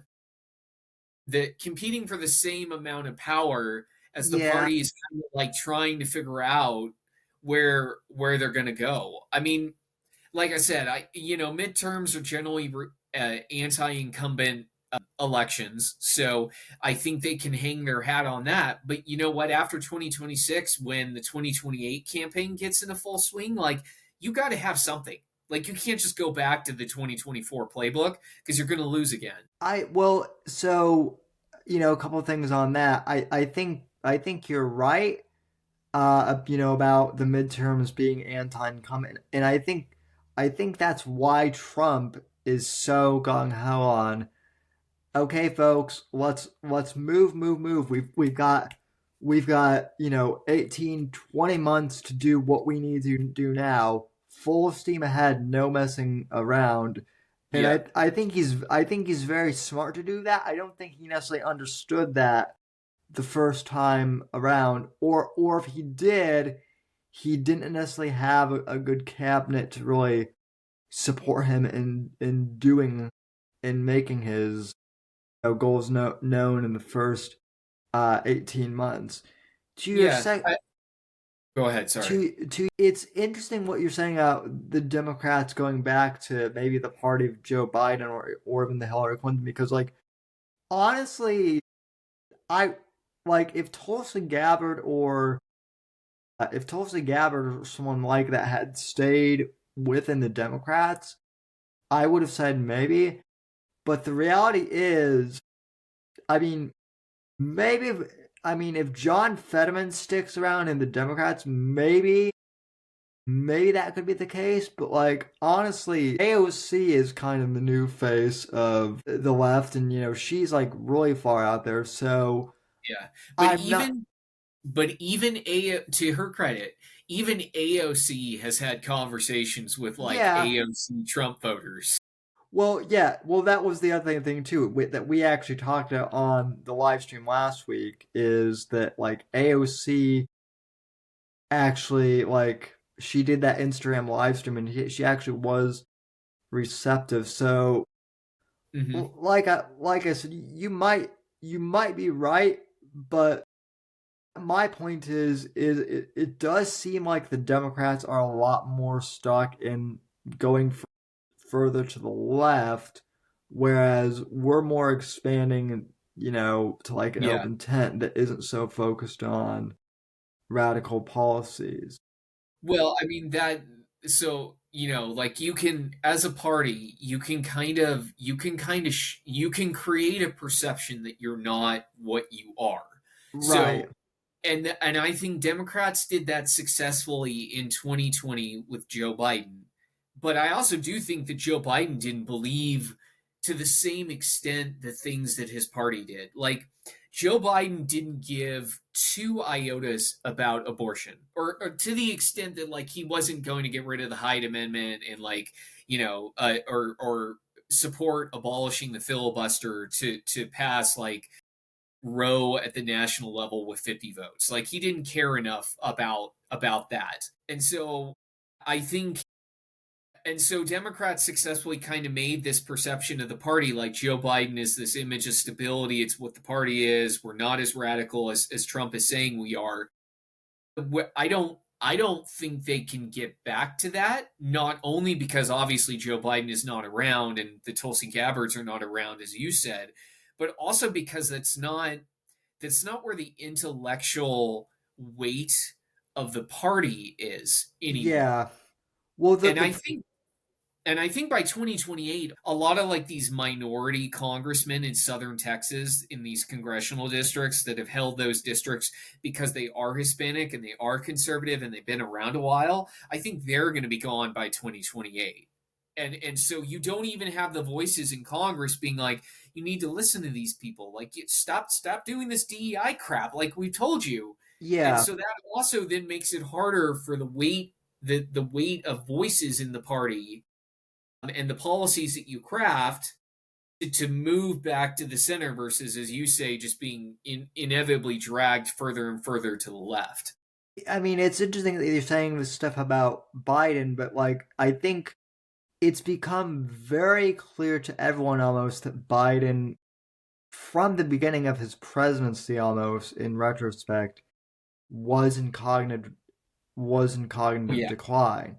And yeah, so really you have to wonder, like, was it even Biden's party, or was it just kind of the machine of government bureaucracy running things? And I think we know. I mean, I think it was I mean, my personal opinion is I think it was a little bit of both. Yeah. I mean, because so I will say, I think on the policies that came out, like the infrastructure act, like between him and McConnell, I think that was him. The like $1.9 trillion omnibus, I can't remember what the name of it or the acronym was. I think that was the infrastructure and bureaucracy of the party because, as we've talked about before, that was just rewarding different interest groups within the party with loads of cash. And then to make it politically feasible, they gave us all checks and were like, "You should be happy that you got this." But even then, I don't think that was so much Biden. What I know of Biden is that he kind of saw himself as like the next FDR, and FDR Right. didn't give two shits about abortion. He didn't care about gay marriage. FDR didn't even really care about racial issues back in the day. And Right. I do think to Biden's credit that he kind of saw himself that way as kind of like a moderate on these issues. But the problem is the party kept trying to drag him to the left. So, I think Biden inevitably just didn't move, but you could definitely tell that there was a difference in how Kamala would approach and talk about abortion or the Yeah. party apparatus would versus Joe Biden. Well, I think there was that. I think there was the fact that, like, I think Biden had the FDR thing. I definitely do think, like, Biden's whole entire strategy, as we all discussed back in 2020, was Orange Man bad. And Right. I Yeah. I, I think that pretty much was his campaign. And at the time, because of COVID and because Trump was the incumbent, Yeah. when COVID broke out, like or not, I think that did help Mhm. Biden. I think had it been a normal year and had Biden had to, compete with Trump on like a more even, platform, I think it still would have been interesting, but I'm not sure if it would have been, as I think Biden's flaws would have shown a lot more than they. Yeah. Yeah, I mean, I would probably say that Trump would have actually won again, but Biden probably still would have won the popular vote. Um, and I think that those realignment trends that we saw in force a couple weeks ago would have also shown through actually more forcefully in 2020. Like this election has been building for 8 years, like Yeah, ever since Trump won in the first place. Because the coalition that got Trump elected this time is very different than the coalition that got him elected 8 years ago. And I know there's similarities between the two, but Trump didn't win in 2016 with, what Adam said, 65% of the Native American vote, 30% of the black vote, 45% of the Hispanic vote, 50% of the Asian vote. Like, he didn't win with that coalition. He won with some of those same voters, but he didn't win with that scope of a coalition right. like he did this time. And I do think, like, I think Trump had to lose in 2020 to win this go round and win in such the dominating way that he did. And I think Trump winning by such the extent that he did is why we're seeing such like liberal cope on Twitter and all these Democratic intellectuals being like, we don't know what to do right now. Like, our entire Yeah, theory of politics has been blowing up in the last 2 weeks. yeah. Well, I think you know, one of the things that I had said is like again, I don't. I think that if I mean, I think that Trump. I do think that Trump technically won the 2020 election. Like I said, I think there was Yeah, you funny know business. major funny business, but I also think, and this was our big flaw in 2020. I think a lot of us thought that Biden was such an inept, Mm-hmm. like we all saw Biden's flaws from the beginning, so we were like, well, how could anyone? So I think that a lot of conservatives and a lot of Trump people were so overly confident that Trump would win in 2020 that they didn't show up in force like they did Right. in 2016. And so like I I know for me this last election I've done mail-in ballots for I did mail-in ballots for 2016 and 2020. Mm-hmm. Both of 2016 was the first election I ever voted in, and then 2020 I also did mail-in ballots. Mm-hmm. But this was the first election where I actually went in person and voted because I was like on election day because I was like, you know what, like I want to make sure that my vote counts. I don't want to do any Mm-hmm. of it. I don't want to do any of this election, early voting or mail-in ballot stuff. And I think there were a lot Yeah. of people in the same boat as I was. So Yeah, I mean, Trump drew out a bunch of voters that actually didn't even vote in 2016 or 2020. Like, yeah, he still has the ability to do that. And to be fair, like, his campaign was run very differently this go round than it was run in 2016 and 2020. In 2016, it was kind of this spastic, like, if we win, we win. In 2020, it was run more like a traditional Republican campaign.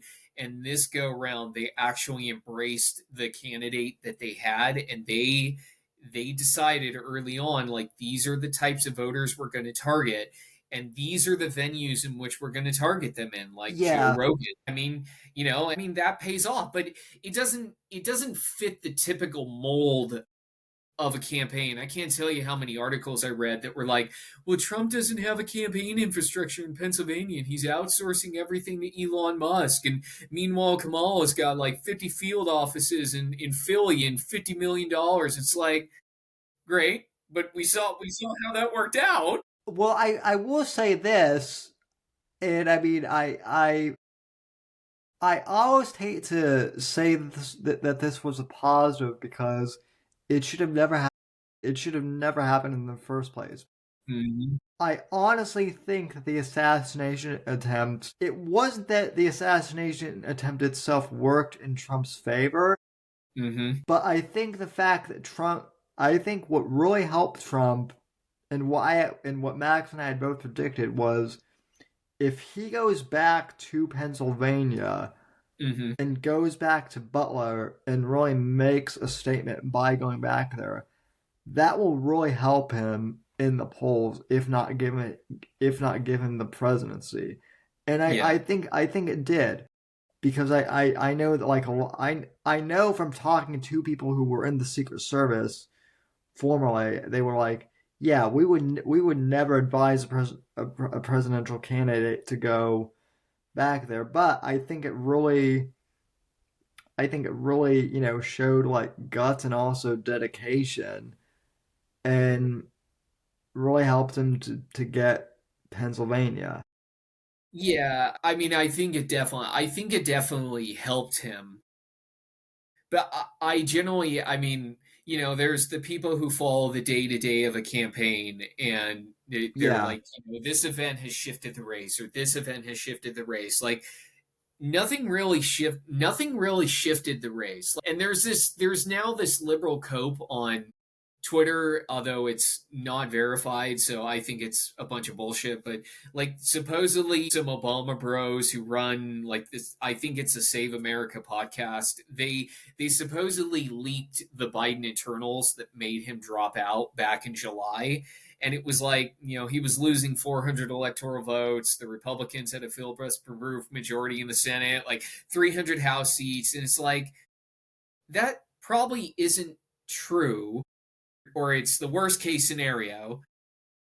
But Biden dropping out and Harris jumping in, I don't think changed the trajectory of the race one way or the other. I think Biden would have still lost by 2 or 3, because yeah, I think a lot of people were parking their votes with JFK, or RFK, excuse me, which is why he was polling at like 10 or 20% or back yeah. then. And then when Harris jumped in, all the liberals for RFK were like, okay, we finally don't have to decide at the last minute.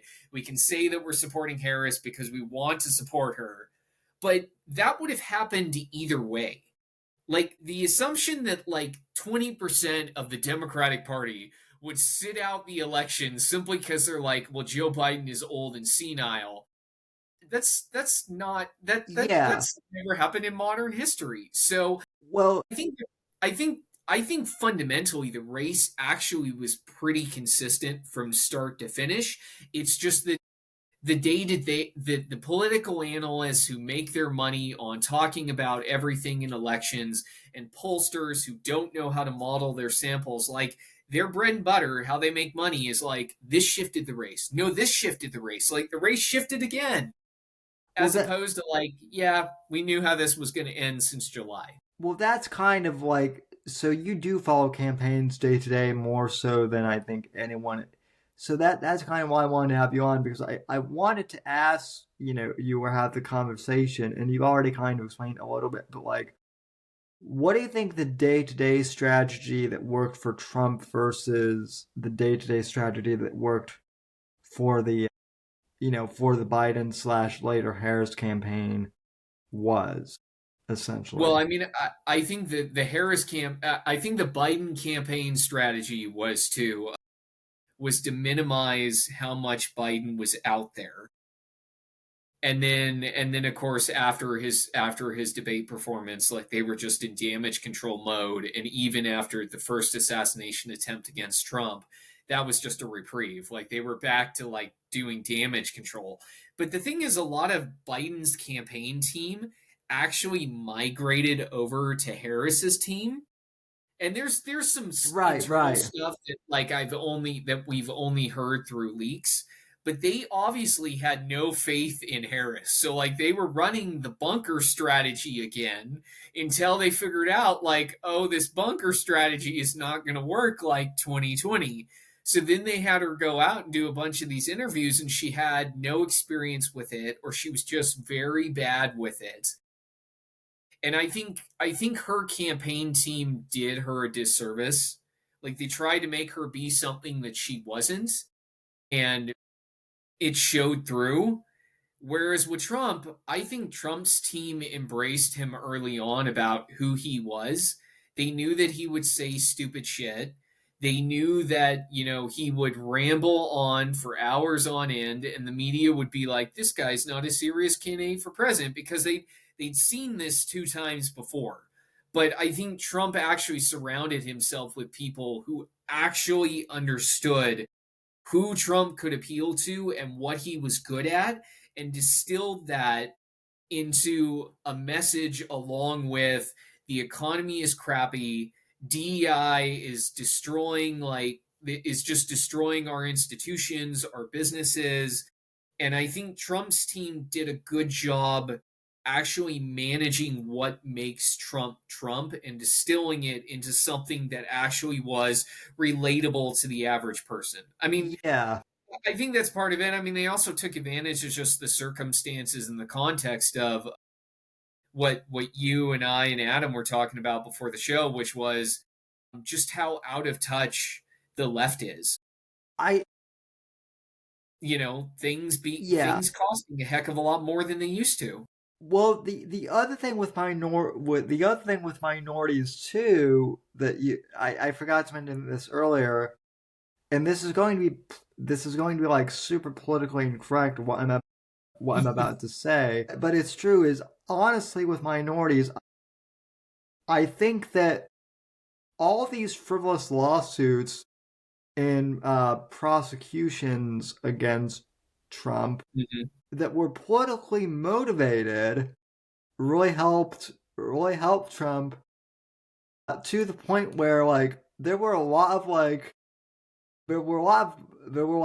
black people on Twitter who were like, damn, Trump's like a legitimate N-word because he now has He's Trump's a gone legitimate through the justice system. yeah Trump's got hood. Yeah. I think like I mean I almost like have to. I don't know if it would have changed the election this much, but I honestly do think that like there were a lot of people who were kind of like Trump's just bellyaking about there being wrongdoing with the 2020 election. If I were the Democrats, if I were Joe Biden, I would have called Alvin Bragg and all these other liberal DAs and been like, what the hell are you doing? You guys can't do this right now. You're pretty much proving his point. Wait until after he drops out of the Republican primaries or loses the election, and then go after him. And then do your stuff. Well, I think them going after Trump so much for the last 8 years, I think it normalized them. Yeah. Whatever attack they leveled against Trump, because you've seen it for, even as an average person, even if you don't love Trump, you've seen it for 8 years. So your knee-jerk reaction is going to be like, oh, look, if they don't like Trump, so they're just saying that they don't like him and they're making something else up. Versus if it's like, if you're legitimately targeting him once or twice on something, it's very different than if you just, like, it's consistently been 8 years of, Russiagate and trying to influence a foreign election and 2 impeachments and Trump's a fascist and a dictator. Like, the average person at some point is going to tune that out. And I think they played it too much. Well, and also like the absurd amount of charges that he got too. Like he got like 54 convictions, and a lot of them were things that were like a slap on the wrist, offenses. That no DA would have ever taken into a court of law. Like 34 counts. And no DA would have taken them into a court of law because the DA would have been like, this is not worth it. I'm just going to go with 1 or 2 biggies. Even left, I remember because I'm not super into lawfare, but I do follow a few like liberal like law professors, and they were all saying, look, this is really bad. Like even RFK, when he was facing off against Trump, he said, I'm not a fan of Trump at all. With that being said, this is really bad legal. You know, it's the so the in its own way, the left is its own worst enemy because yeah, they open up the door to reprisal for the things that they first did. So like, and this yeah, goes all the way back to 2013 during like with when Republicans controlled the House, but there was a blockade in the Senate. Like they eliminated the filibuster for judicial nominees. Well, lo yeah, and behold, in 2017, when Trump wanted to appoint some new Supreme Court justices, the Democrats were like, we're not releasing our filibuster on the Supreme Court. So what did Republicans do?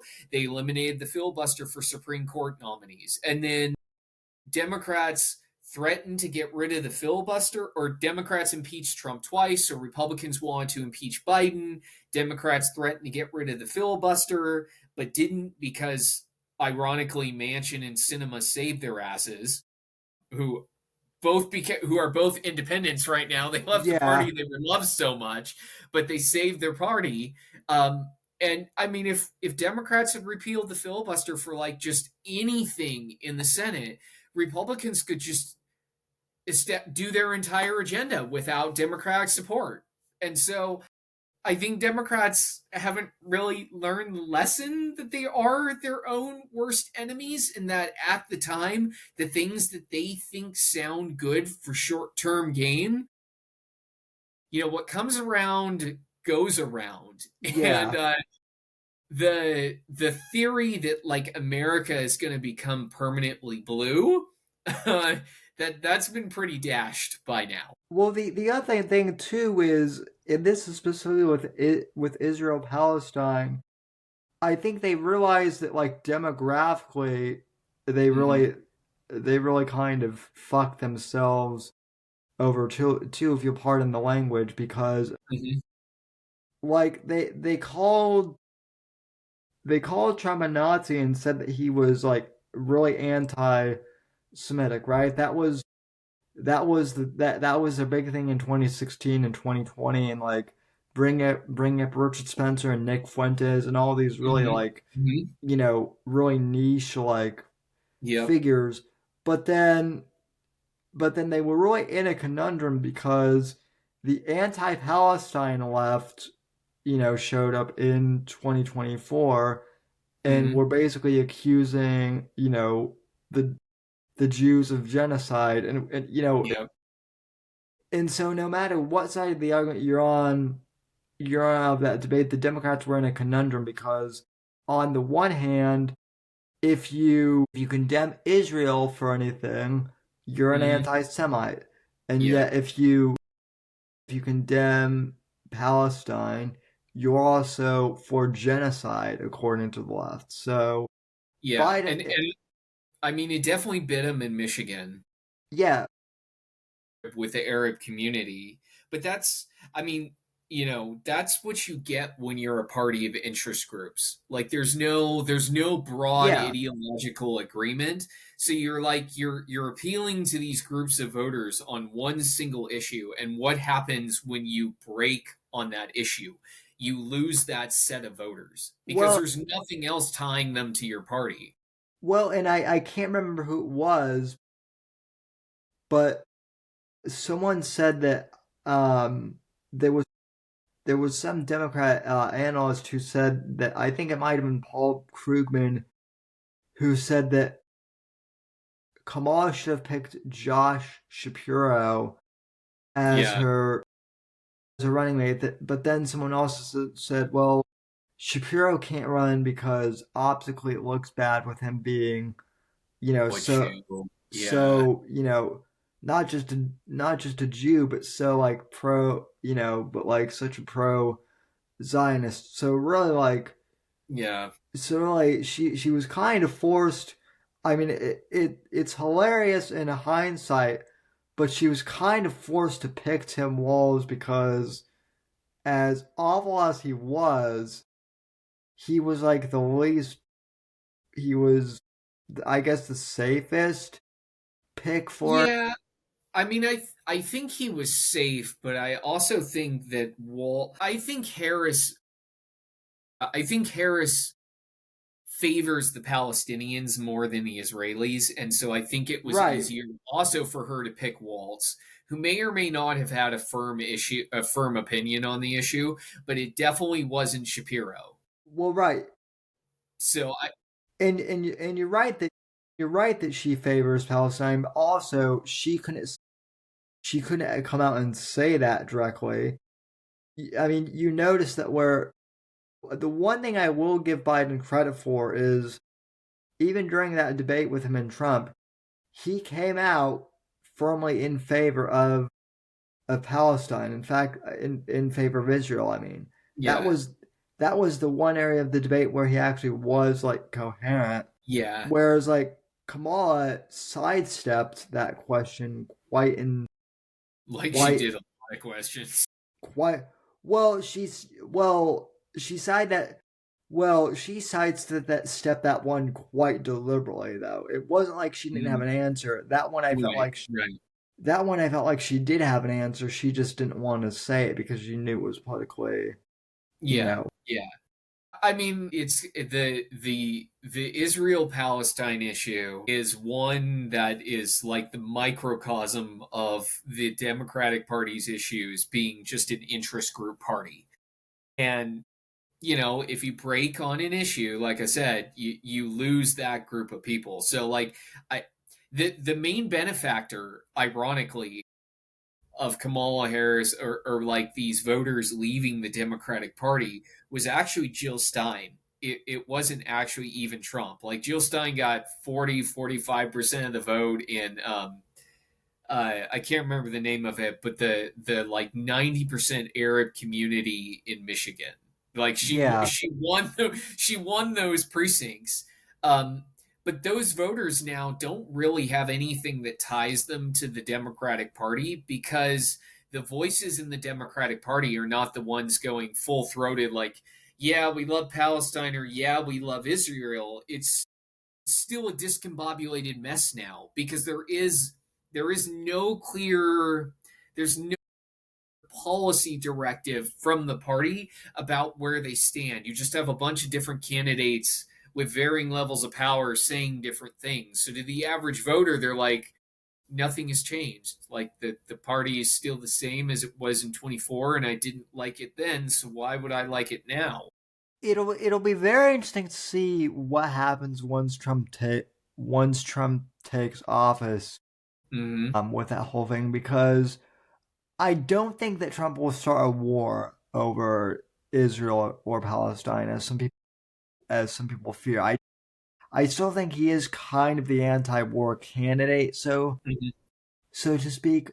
But I definitely do think that he's going to tell the Palestinians like, hey, you have to give our hostages back, or else there will be consequences. And just like in the '80s with Reagan, I think the Democrats, if they're smart, some of them are going to have to like sign off and be bipartisan, Yeah. on that, or Well, else. I think there are some Democrats who see reason, and I think they will work with Yeah, Trump. If Trump actually, if he has a coherent vision about what he wants to accomplish and it's reasonable, I think he can get some Democrats on board. yeah, but I mean, I think for Trump's foreign policy in general, it's going to be that we will support our allies, but we will support our allies if they actually do the lifting. Like if I think the conversation between him and Bibi as an example is going to basically be Trump comes into office and he tells Netanyahu, you have 2 or 3 months to wrap up your shit. Get it done. Like, we'll cover for you for this amount of time. You do what you need to do, and then you get out and we're done. And then we'll work on peace. And yeah, I kind of think that's how Trump is going to operate because Israel is doing the heavy lifting. Like we're not launching rockets, we're not sending troops in. And I think that's why he's been so hard on Ukraine too, because the end result Yeah. of stalemate between Russia and Ukraine is eventually we would have to get directly involved. Like we Well, can only give Ukraine so many missiles before they need our stealth bombers, as an well, example. and depending on who you talk to, Gabe. I mean, I have friends in the special forces community, and they've already told me. I mean, it's kind of an open secret at this point that Oh, that they're there. yeah, Yeah. we already have black ops guy. Mhm. Like the military isn't. We don't have boots on the ground as a fighting force, but we do. Right. But we do Yeah. have. Boots on the ground. But we do have, like, we basically have secret. I mean, it's basically the Cold War again. We have Yeah, secret yeah, agents. it's basically Vietnam all over again, where we started with special forces, and then we put ground troops in there as trainers, and then we then put Yeah, more troops in, and finally we're like, okay, let's get involved, and then it just metastasized. yeah. Yeah, And I think what from what I'm hearing from what it was pretty clear is I guarantee you Trump is already saying, hey, look, Ukraine, we've given you our most elite, like, special forces. Your strategy clearly isn't working, so either you need to go back to the table with Putin. And look, I'm not saying that Putin is the greatest guy right. ever. I'm not a Russian apologist, but I do think at the very least I think both sides do need to come to an agreement on some things because Well, I mean, I think the ultimate conclusion of the Russia Ukrainian war, whatever you want to call it, is that Russia is going to get to keep some or most of the territory it's taken from Ukraine, which gives Putin a victory in his country. Maybe their economy can start to stabilize as the sanctions come off. But I also think in terms of Trump getting Ukraine on board and making clear to Russia that they don't do any more funny business, is Trump can basically say, this war is over. Ukraine has our full backing as a country now. If you cross this line, we're going to give them a shit ton more missiles, and it's not going to be a good day for you. And don't attack any right. other country in NATO because it's the exact same thing. And I think Trump will. I think Trump will be the beneficiary of the fact that Russia has basically depleted itself Yeah. against Ukraine. So I don't think Russia's going to be even in any position to break to kind of cross And despite what the left says, Trump is actually not like a shill for Putin. Putin actually does not like Putin actually I don't think necessarily likes Trump even, but Trump is the only one who admits that Vladimir Putin is actually a smart leader. Yeah. Well, yeah, I think Putin is. I think he's an asshole, but I do think he's Yeah. smart. Yeah, and But I think for all Putin's intelligence, I think he made a mistake going into Ukraine because I think Putin assumed that the Western world would back down, and it didn't. But I think the Western, I mean, my 2 cents on that, or maybe it's 2020 hindsight, is the Western world should have decided early on whether we were going to send in troops or not, as opposed to this stalemate. And now it's just a stalemate and it's a meat grinder. And nobody's willing to stay faith. Nobody's willing to, because everybody loses in that situation, or everybody has to give up something. yeah. Well, and I mean, I also think I haven't looked into this too much, but Putin is also, there are rumors that he's sick, and so Yeah. possibly like, who knows? There could be a coup or something. Other like KGB mafia types, coming in and taking over. Well, and their economy is starting to go into the dumps again because oil prices are coming Right, down. right. Basically a petro state, and so when gas was $4 or $5 a gallon here, it really helped Russia because Russia could move it through back channels through China and then ship it to the worldwide market, and they would make tons of dough.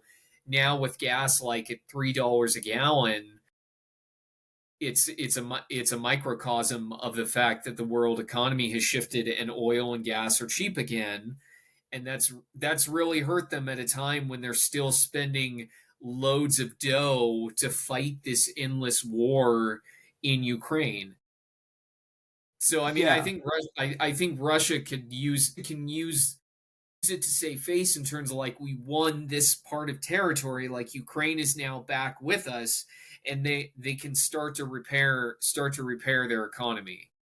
Yeah, I mean, they have no other option. Honestly though, I am impressed that like Ukraine lasted for as long as they did.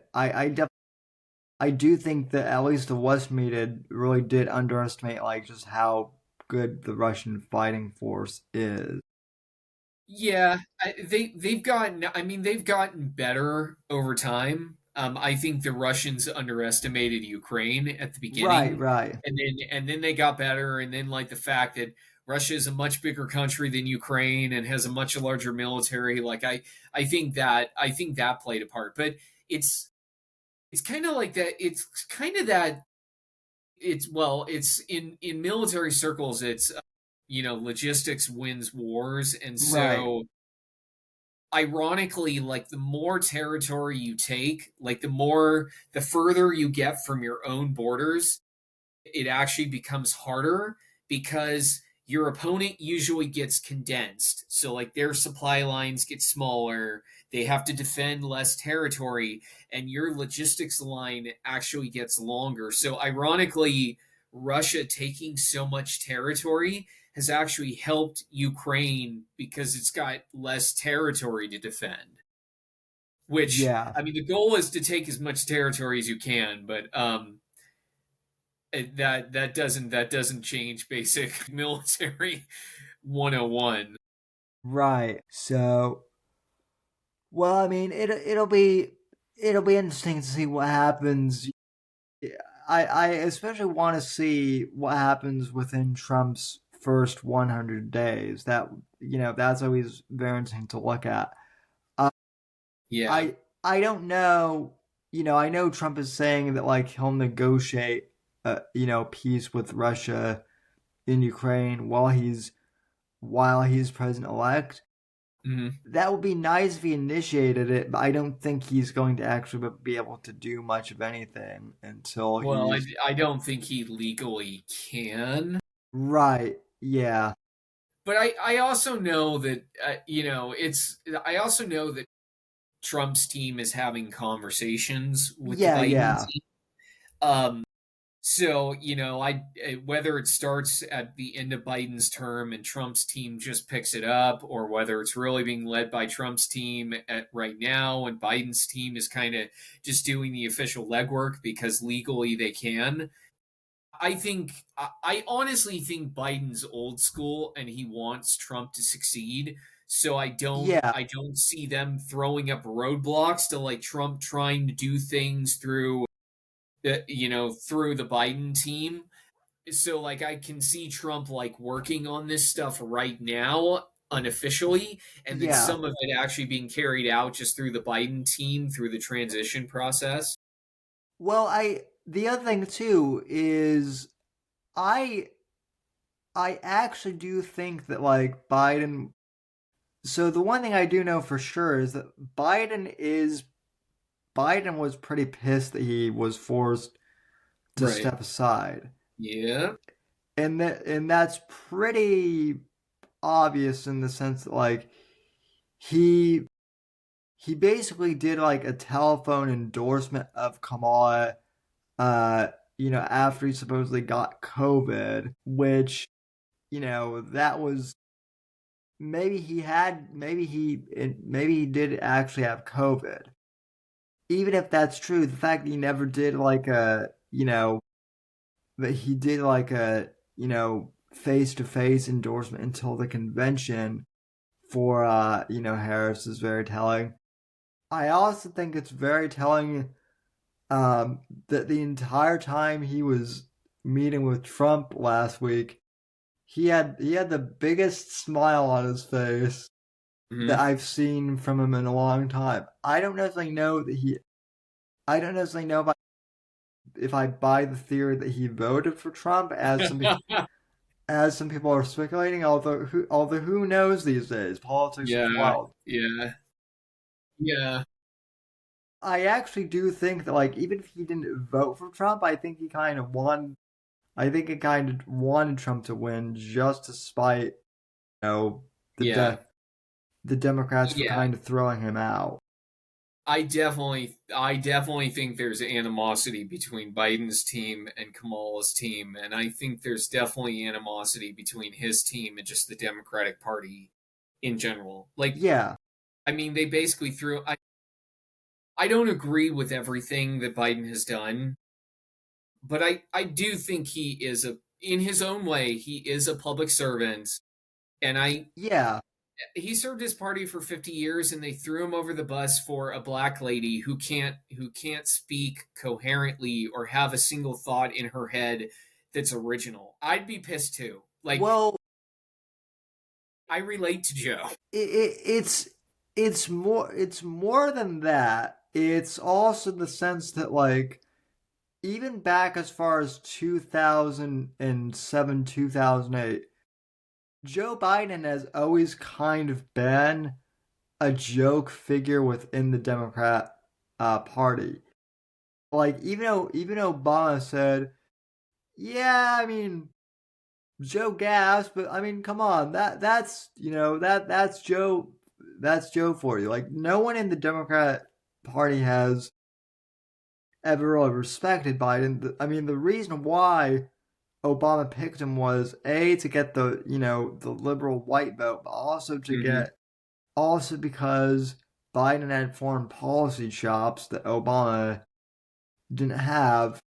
And so I think, like, and Biden kind of always knew that he was the shucks, Joe guy too. But I think Biden,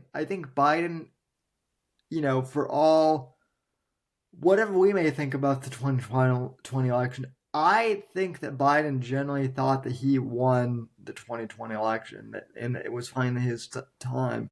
So to finally be forced aside, after being told that he was doing so well, I think really pissed him off.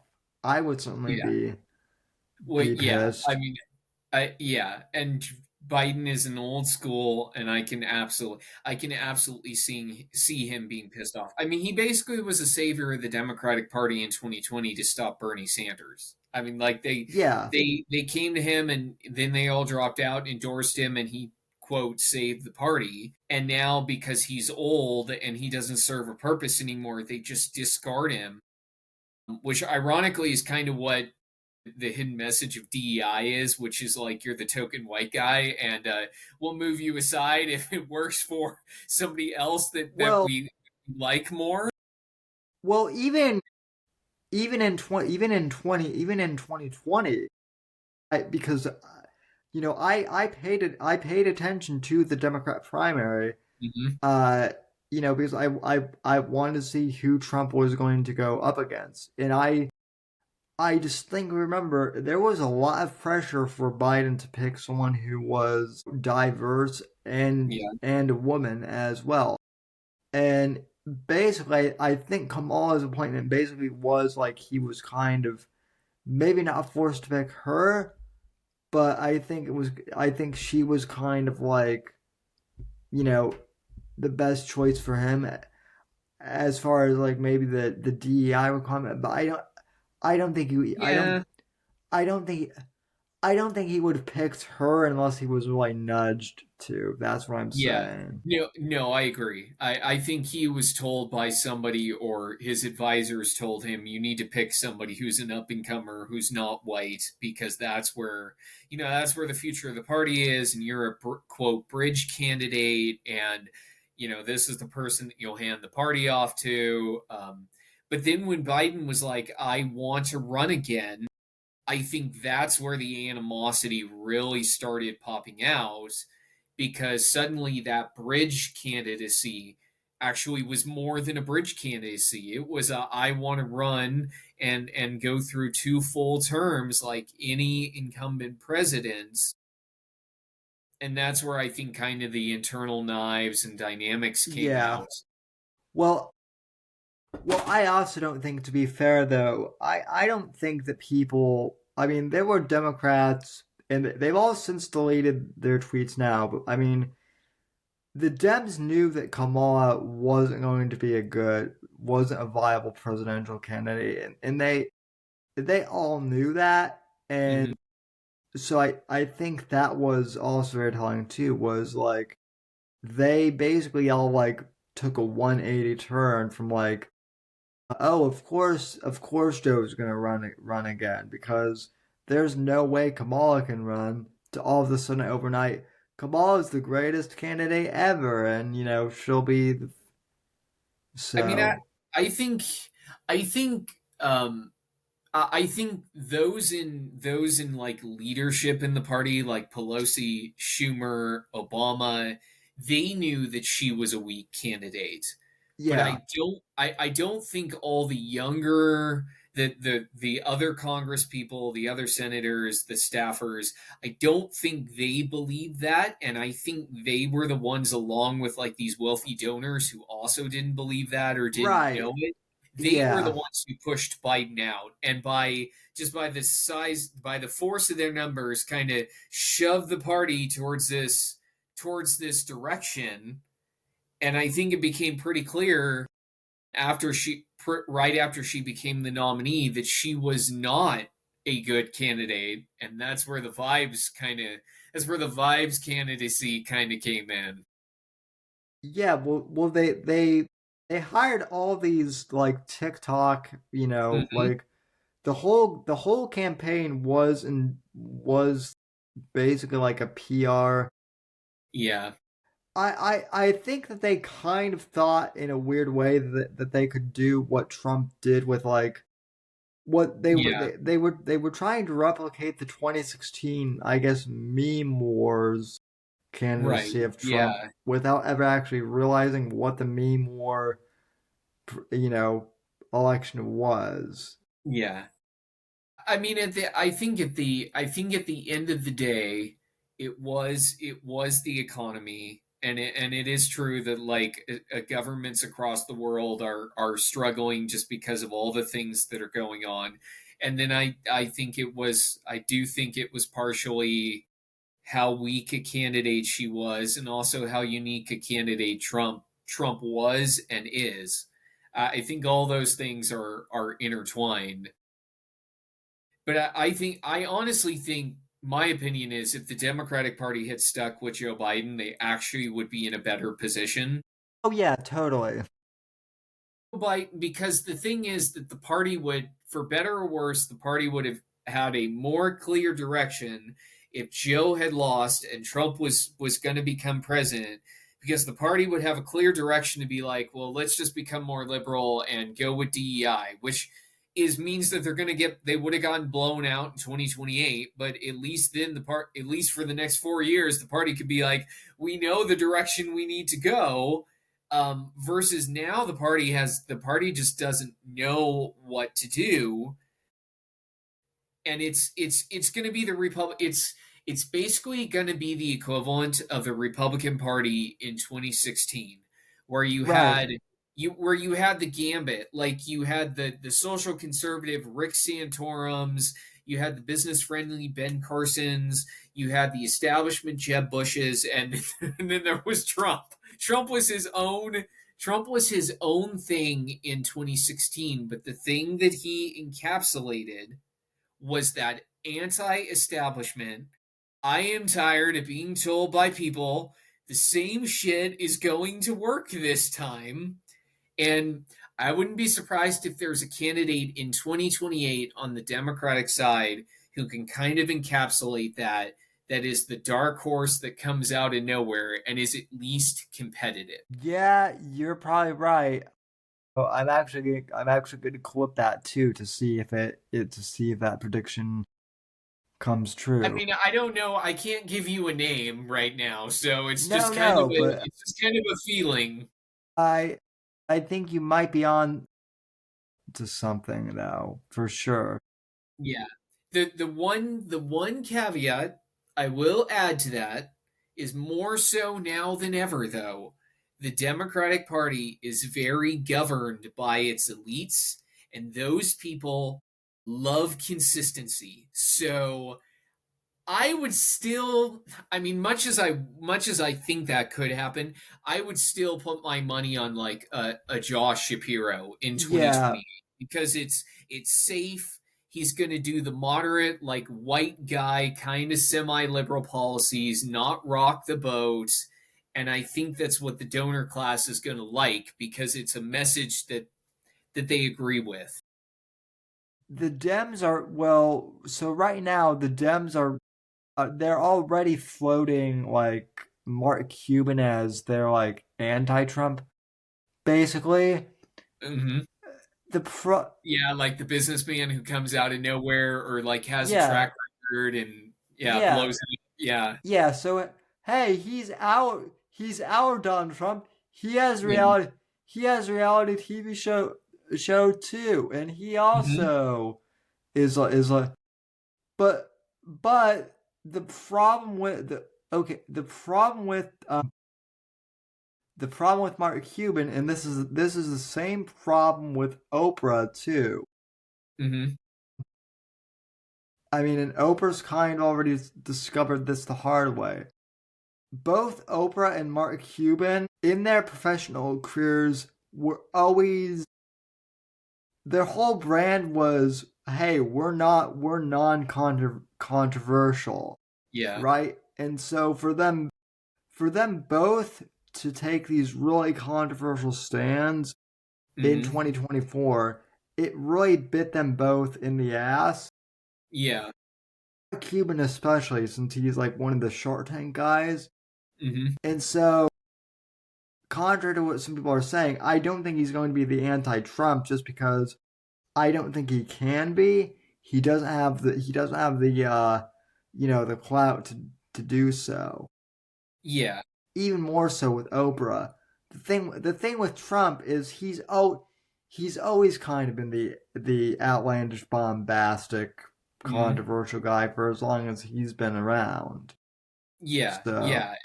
Yeah. I think that the Democratic Party is just not built for like a business outsider. It can be built it a political outsider can come in. But I don't I a business outsider I don't really see I don't see that happening in the same way it would happen in the Republican Party yeah, just because of who makes up who control or who are the Democratic elites. So right. that's why I hedge and say like, the party would be better served with an outsider coming in, even if they're just competitive, to have those conversations and start to shape voters' perceptions of we are not just a party of DEI and rich people. Like even if that just occurs in the debates, um, and somebody like Josh Shapiro wins in the end, but it gives the party credibility when it's reaching out to voters to be like, you know what, Yeah, we're a broader tent than we were in 2024. But it takes somebody to create that perception, and it takes time to do that. yeah, Like we've discussed in this podcast. I don't know if the party if the party intellectuals or the party elites, whatever we want to call them, I don't know if that's where they are. Like they want to keep their power, and because the Democratic Party is primarily a party of interest groups, their interests are actually ironically to lose or keep yeah, losing because they still can control, they still have their power. Rich people are not suddenly going to get poor under Trump. So like to them this is more kind of like theoretical, these are our values, but it doesn't really have an economic impact on us. So they're fine with pushing this. They might be fine with pushing this kind of thing because they're not negatively impacted in their day-to-day lives, versus it's much more real for the average Republican power broker or the average Republican voter who actually drives the direction of the party. Yeah, well, as Max and I discussed in our private group chat, like all these woke companies are still going to push out woke stuff in 2025, like Disney Yeah. and Sony, because a lot of that stuff is already in the can and has already Yep. Yep. been produced. But as the years go by, I think you are going to see even the Dems kind of, and a lot of these companies. I mean, they're already trying to kind of distance themselves from a lot of the woke stuff that they Mhm. can, Yeah. and that's really their only option going forward, is that they have to distance themselves from some of these, really fringe policies. Yeah. Otherwise, they're not going to win. Well, they're gonna lose money. Yeah. I mean, business is gonna follow its bottom line, and so if business is losing money, they're going to change hands and not pursue it. Yep. And politics is also involved in that, and that politics is following what businesses do, or businesses are following the political trends, which generally then translate to business. Then I think, I think it will be moderated.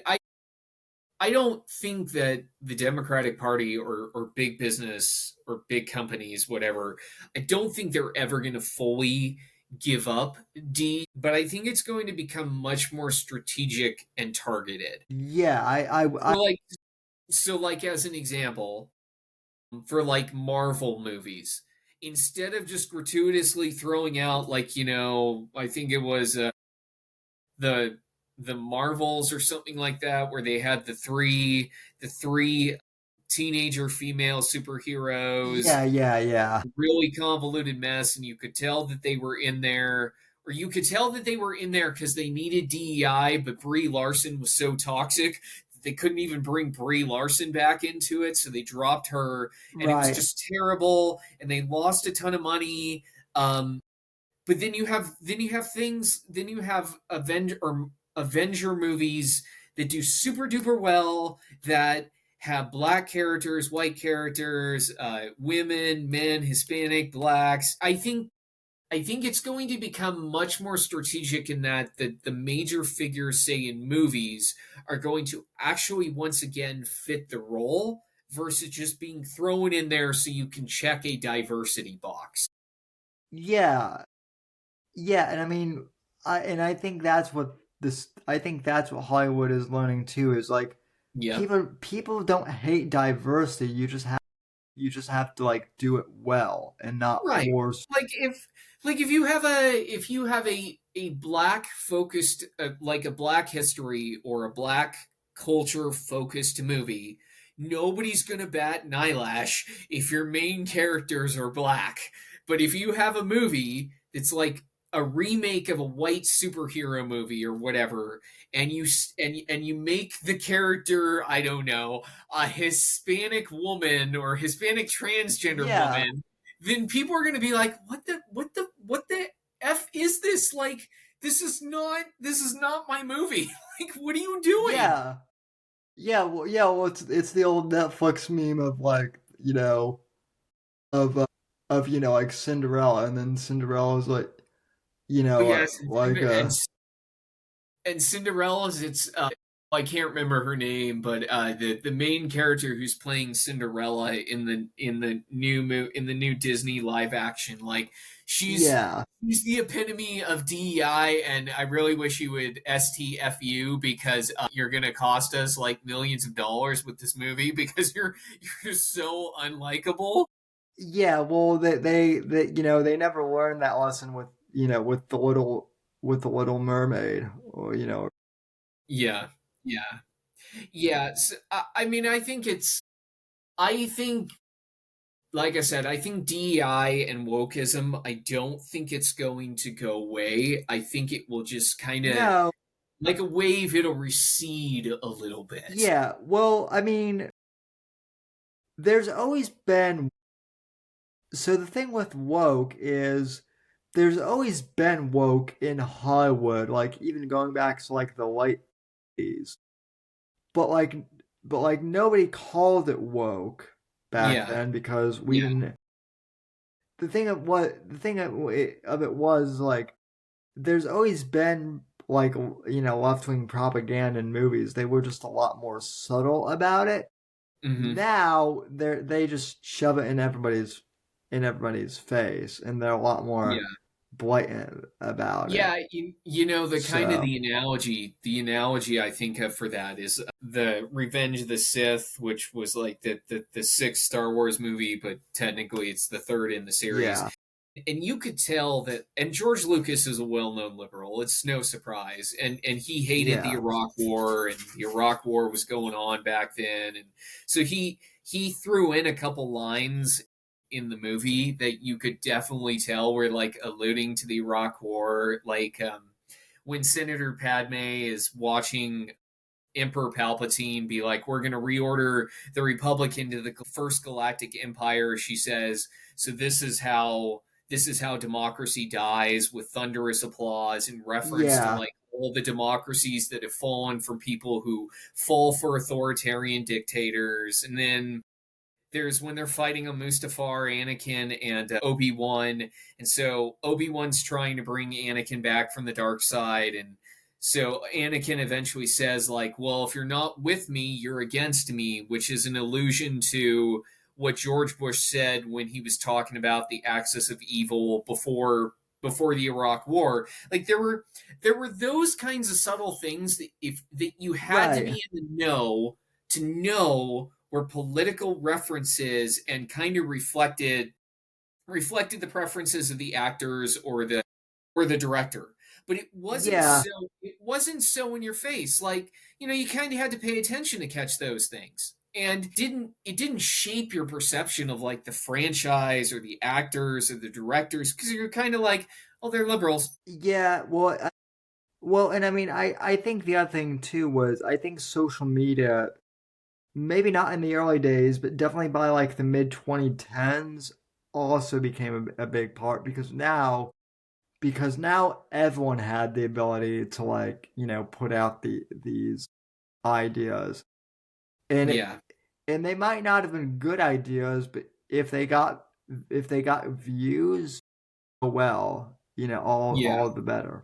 So. Yeah, yeah. So I mean, I hope in the end that Trump's election kind of leads to this recalibration, and Yeah, I just think society in general would be better if we started to look at each other as not a check mark and as an actual person, and we start actually having conversations around how do we make people's lives better in real tangible ways versus just saying like, well, I value you because you fit a DEI checkbox.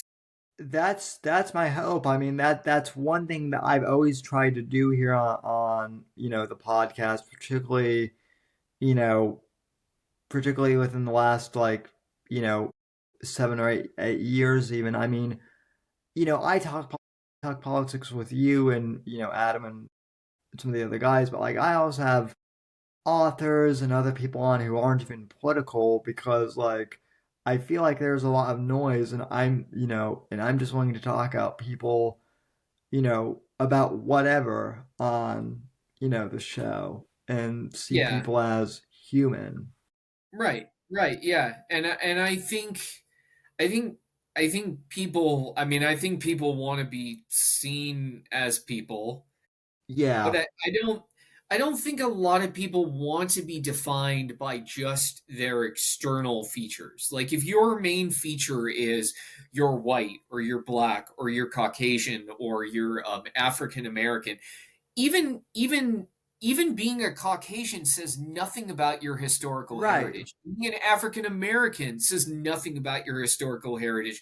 Tell somebody from, I don't know, Zaire that they're the same as somebody from the Congo. That's not, it's not true. So like those external things that are superficial in nature, that don't Yeah. really tell you anything about the person. I think the fact that our politics is becoming more diversified is actually better, because you can't stereotype people and Yeah. fit them into a box. I mean, like, it used to be like, if you're black, I can assume 9 out of 10 that you're always going to be a Democrat, or that you are a Democrat, and Right.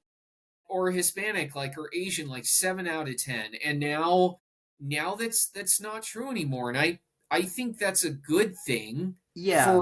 for a lot of reasons.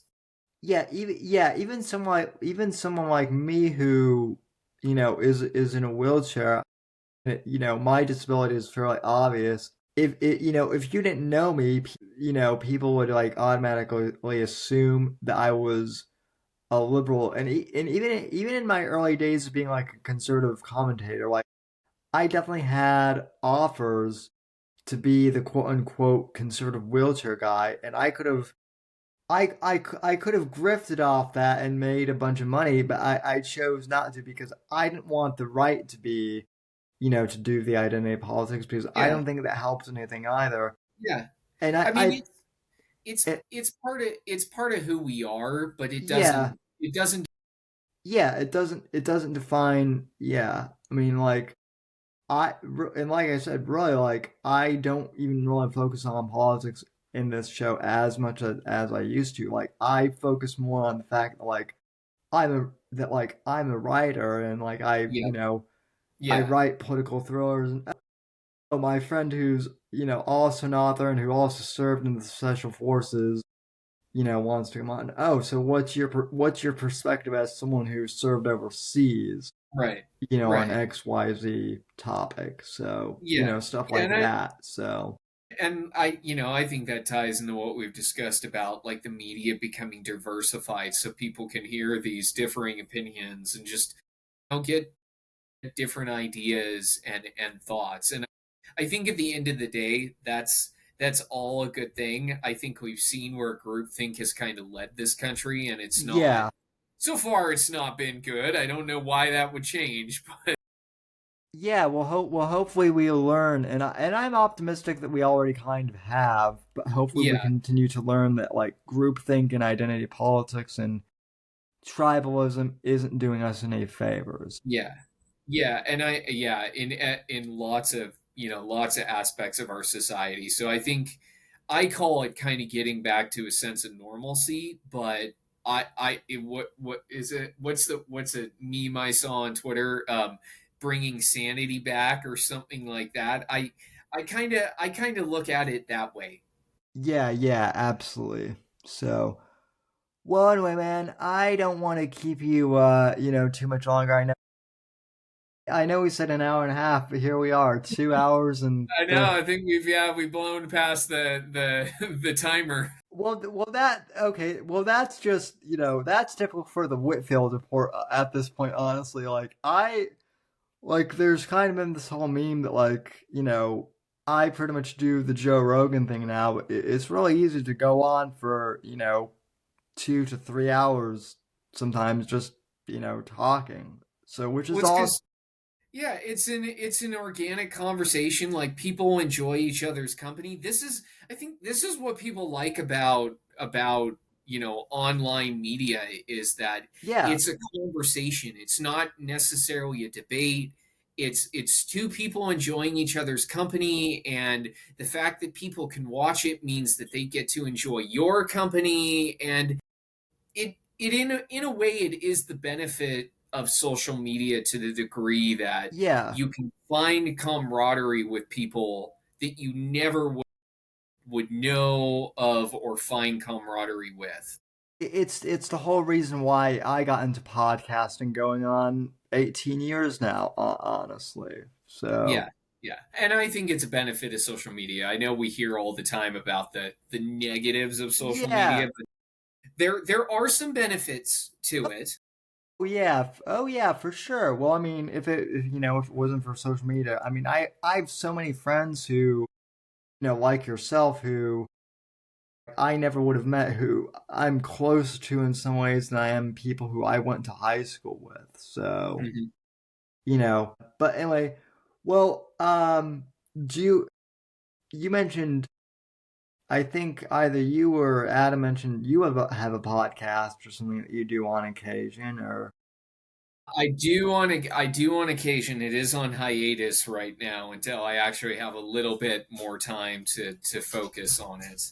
Um, but we do have a website, American Watchman.org, and then I yeah, also have a WordPress blog which I sporadically post articles to. It's a red voter at WordPress.com. So I occasionally post articles there primarily on like election analysis and things like that. But mostly I've just been nerding out with all the analysis on Twitter. yeah, I yeah. I'm one of those bad people who gets their most of their electoral news from Twitter, but that's because the analysis from Twitter is ironically better than almost anywhere else. Oh, it is too. Well, and like especially like I've always been an Elon Musk fan, like even before it became like political, just because I always thought his whole thing with like rockets and electric Mm-hmm. vehicles are cool.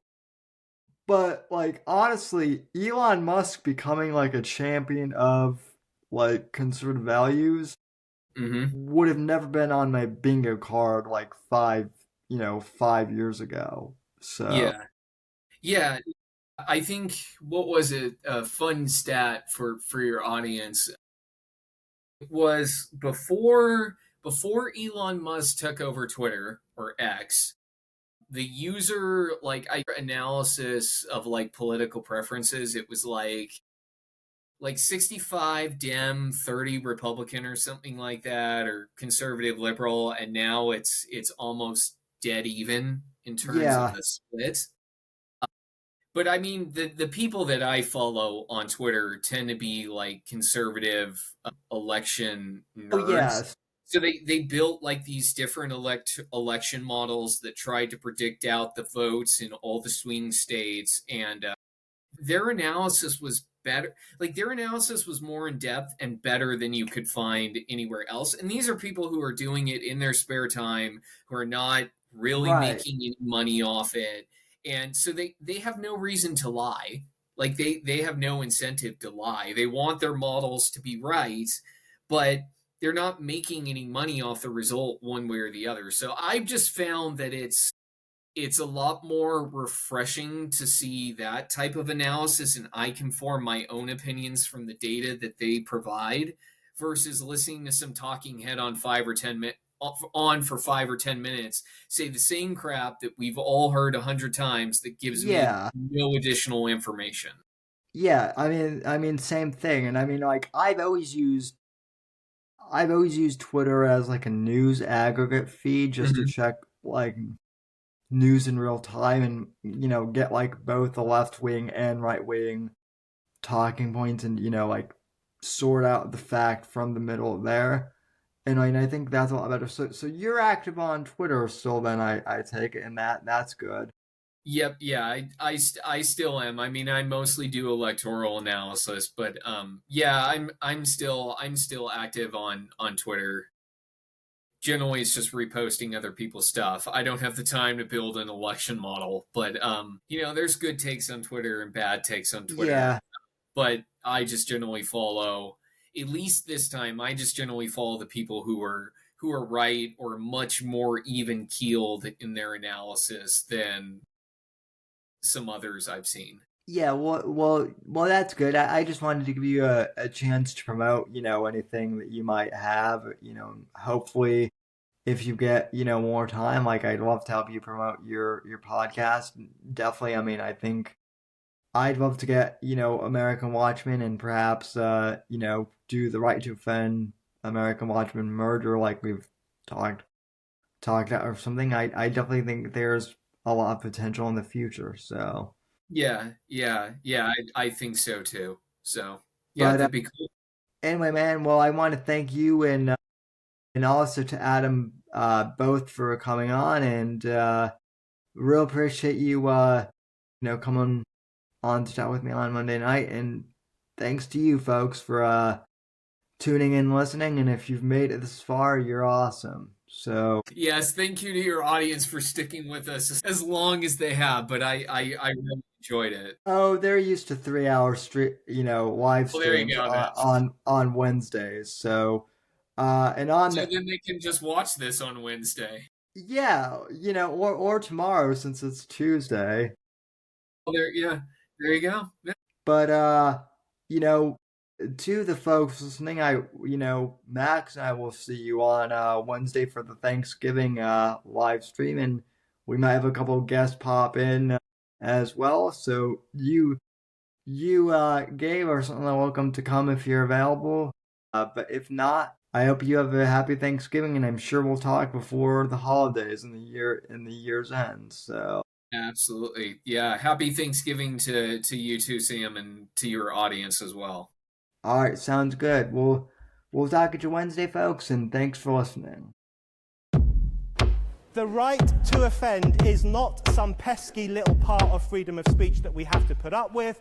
It is the heart and soul and lungs of freedom of speech. It is the coursing lifeblood of human progress. It is the instigator of liberty and modernity and science and understanding. What a laughing stock today's student leaders are, that they can so casually dismiss the right to be offensive without realizing that their lovely, enlightened lives are the gift of individuals who gave offense. Offensiveness is not just something we have to begrudgingly accept. Offensiveness is the motor of human progress. Thank you for watching the Whitfield Report live on the Right to Offend Media Network. Make sure to check out Sam's books on Amazon, Audible, and Kindle.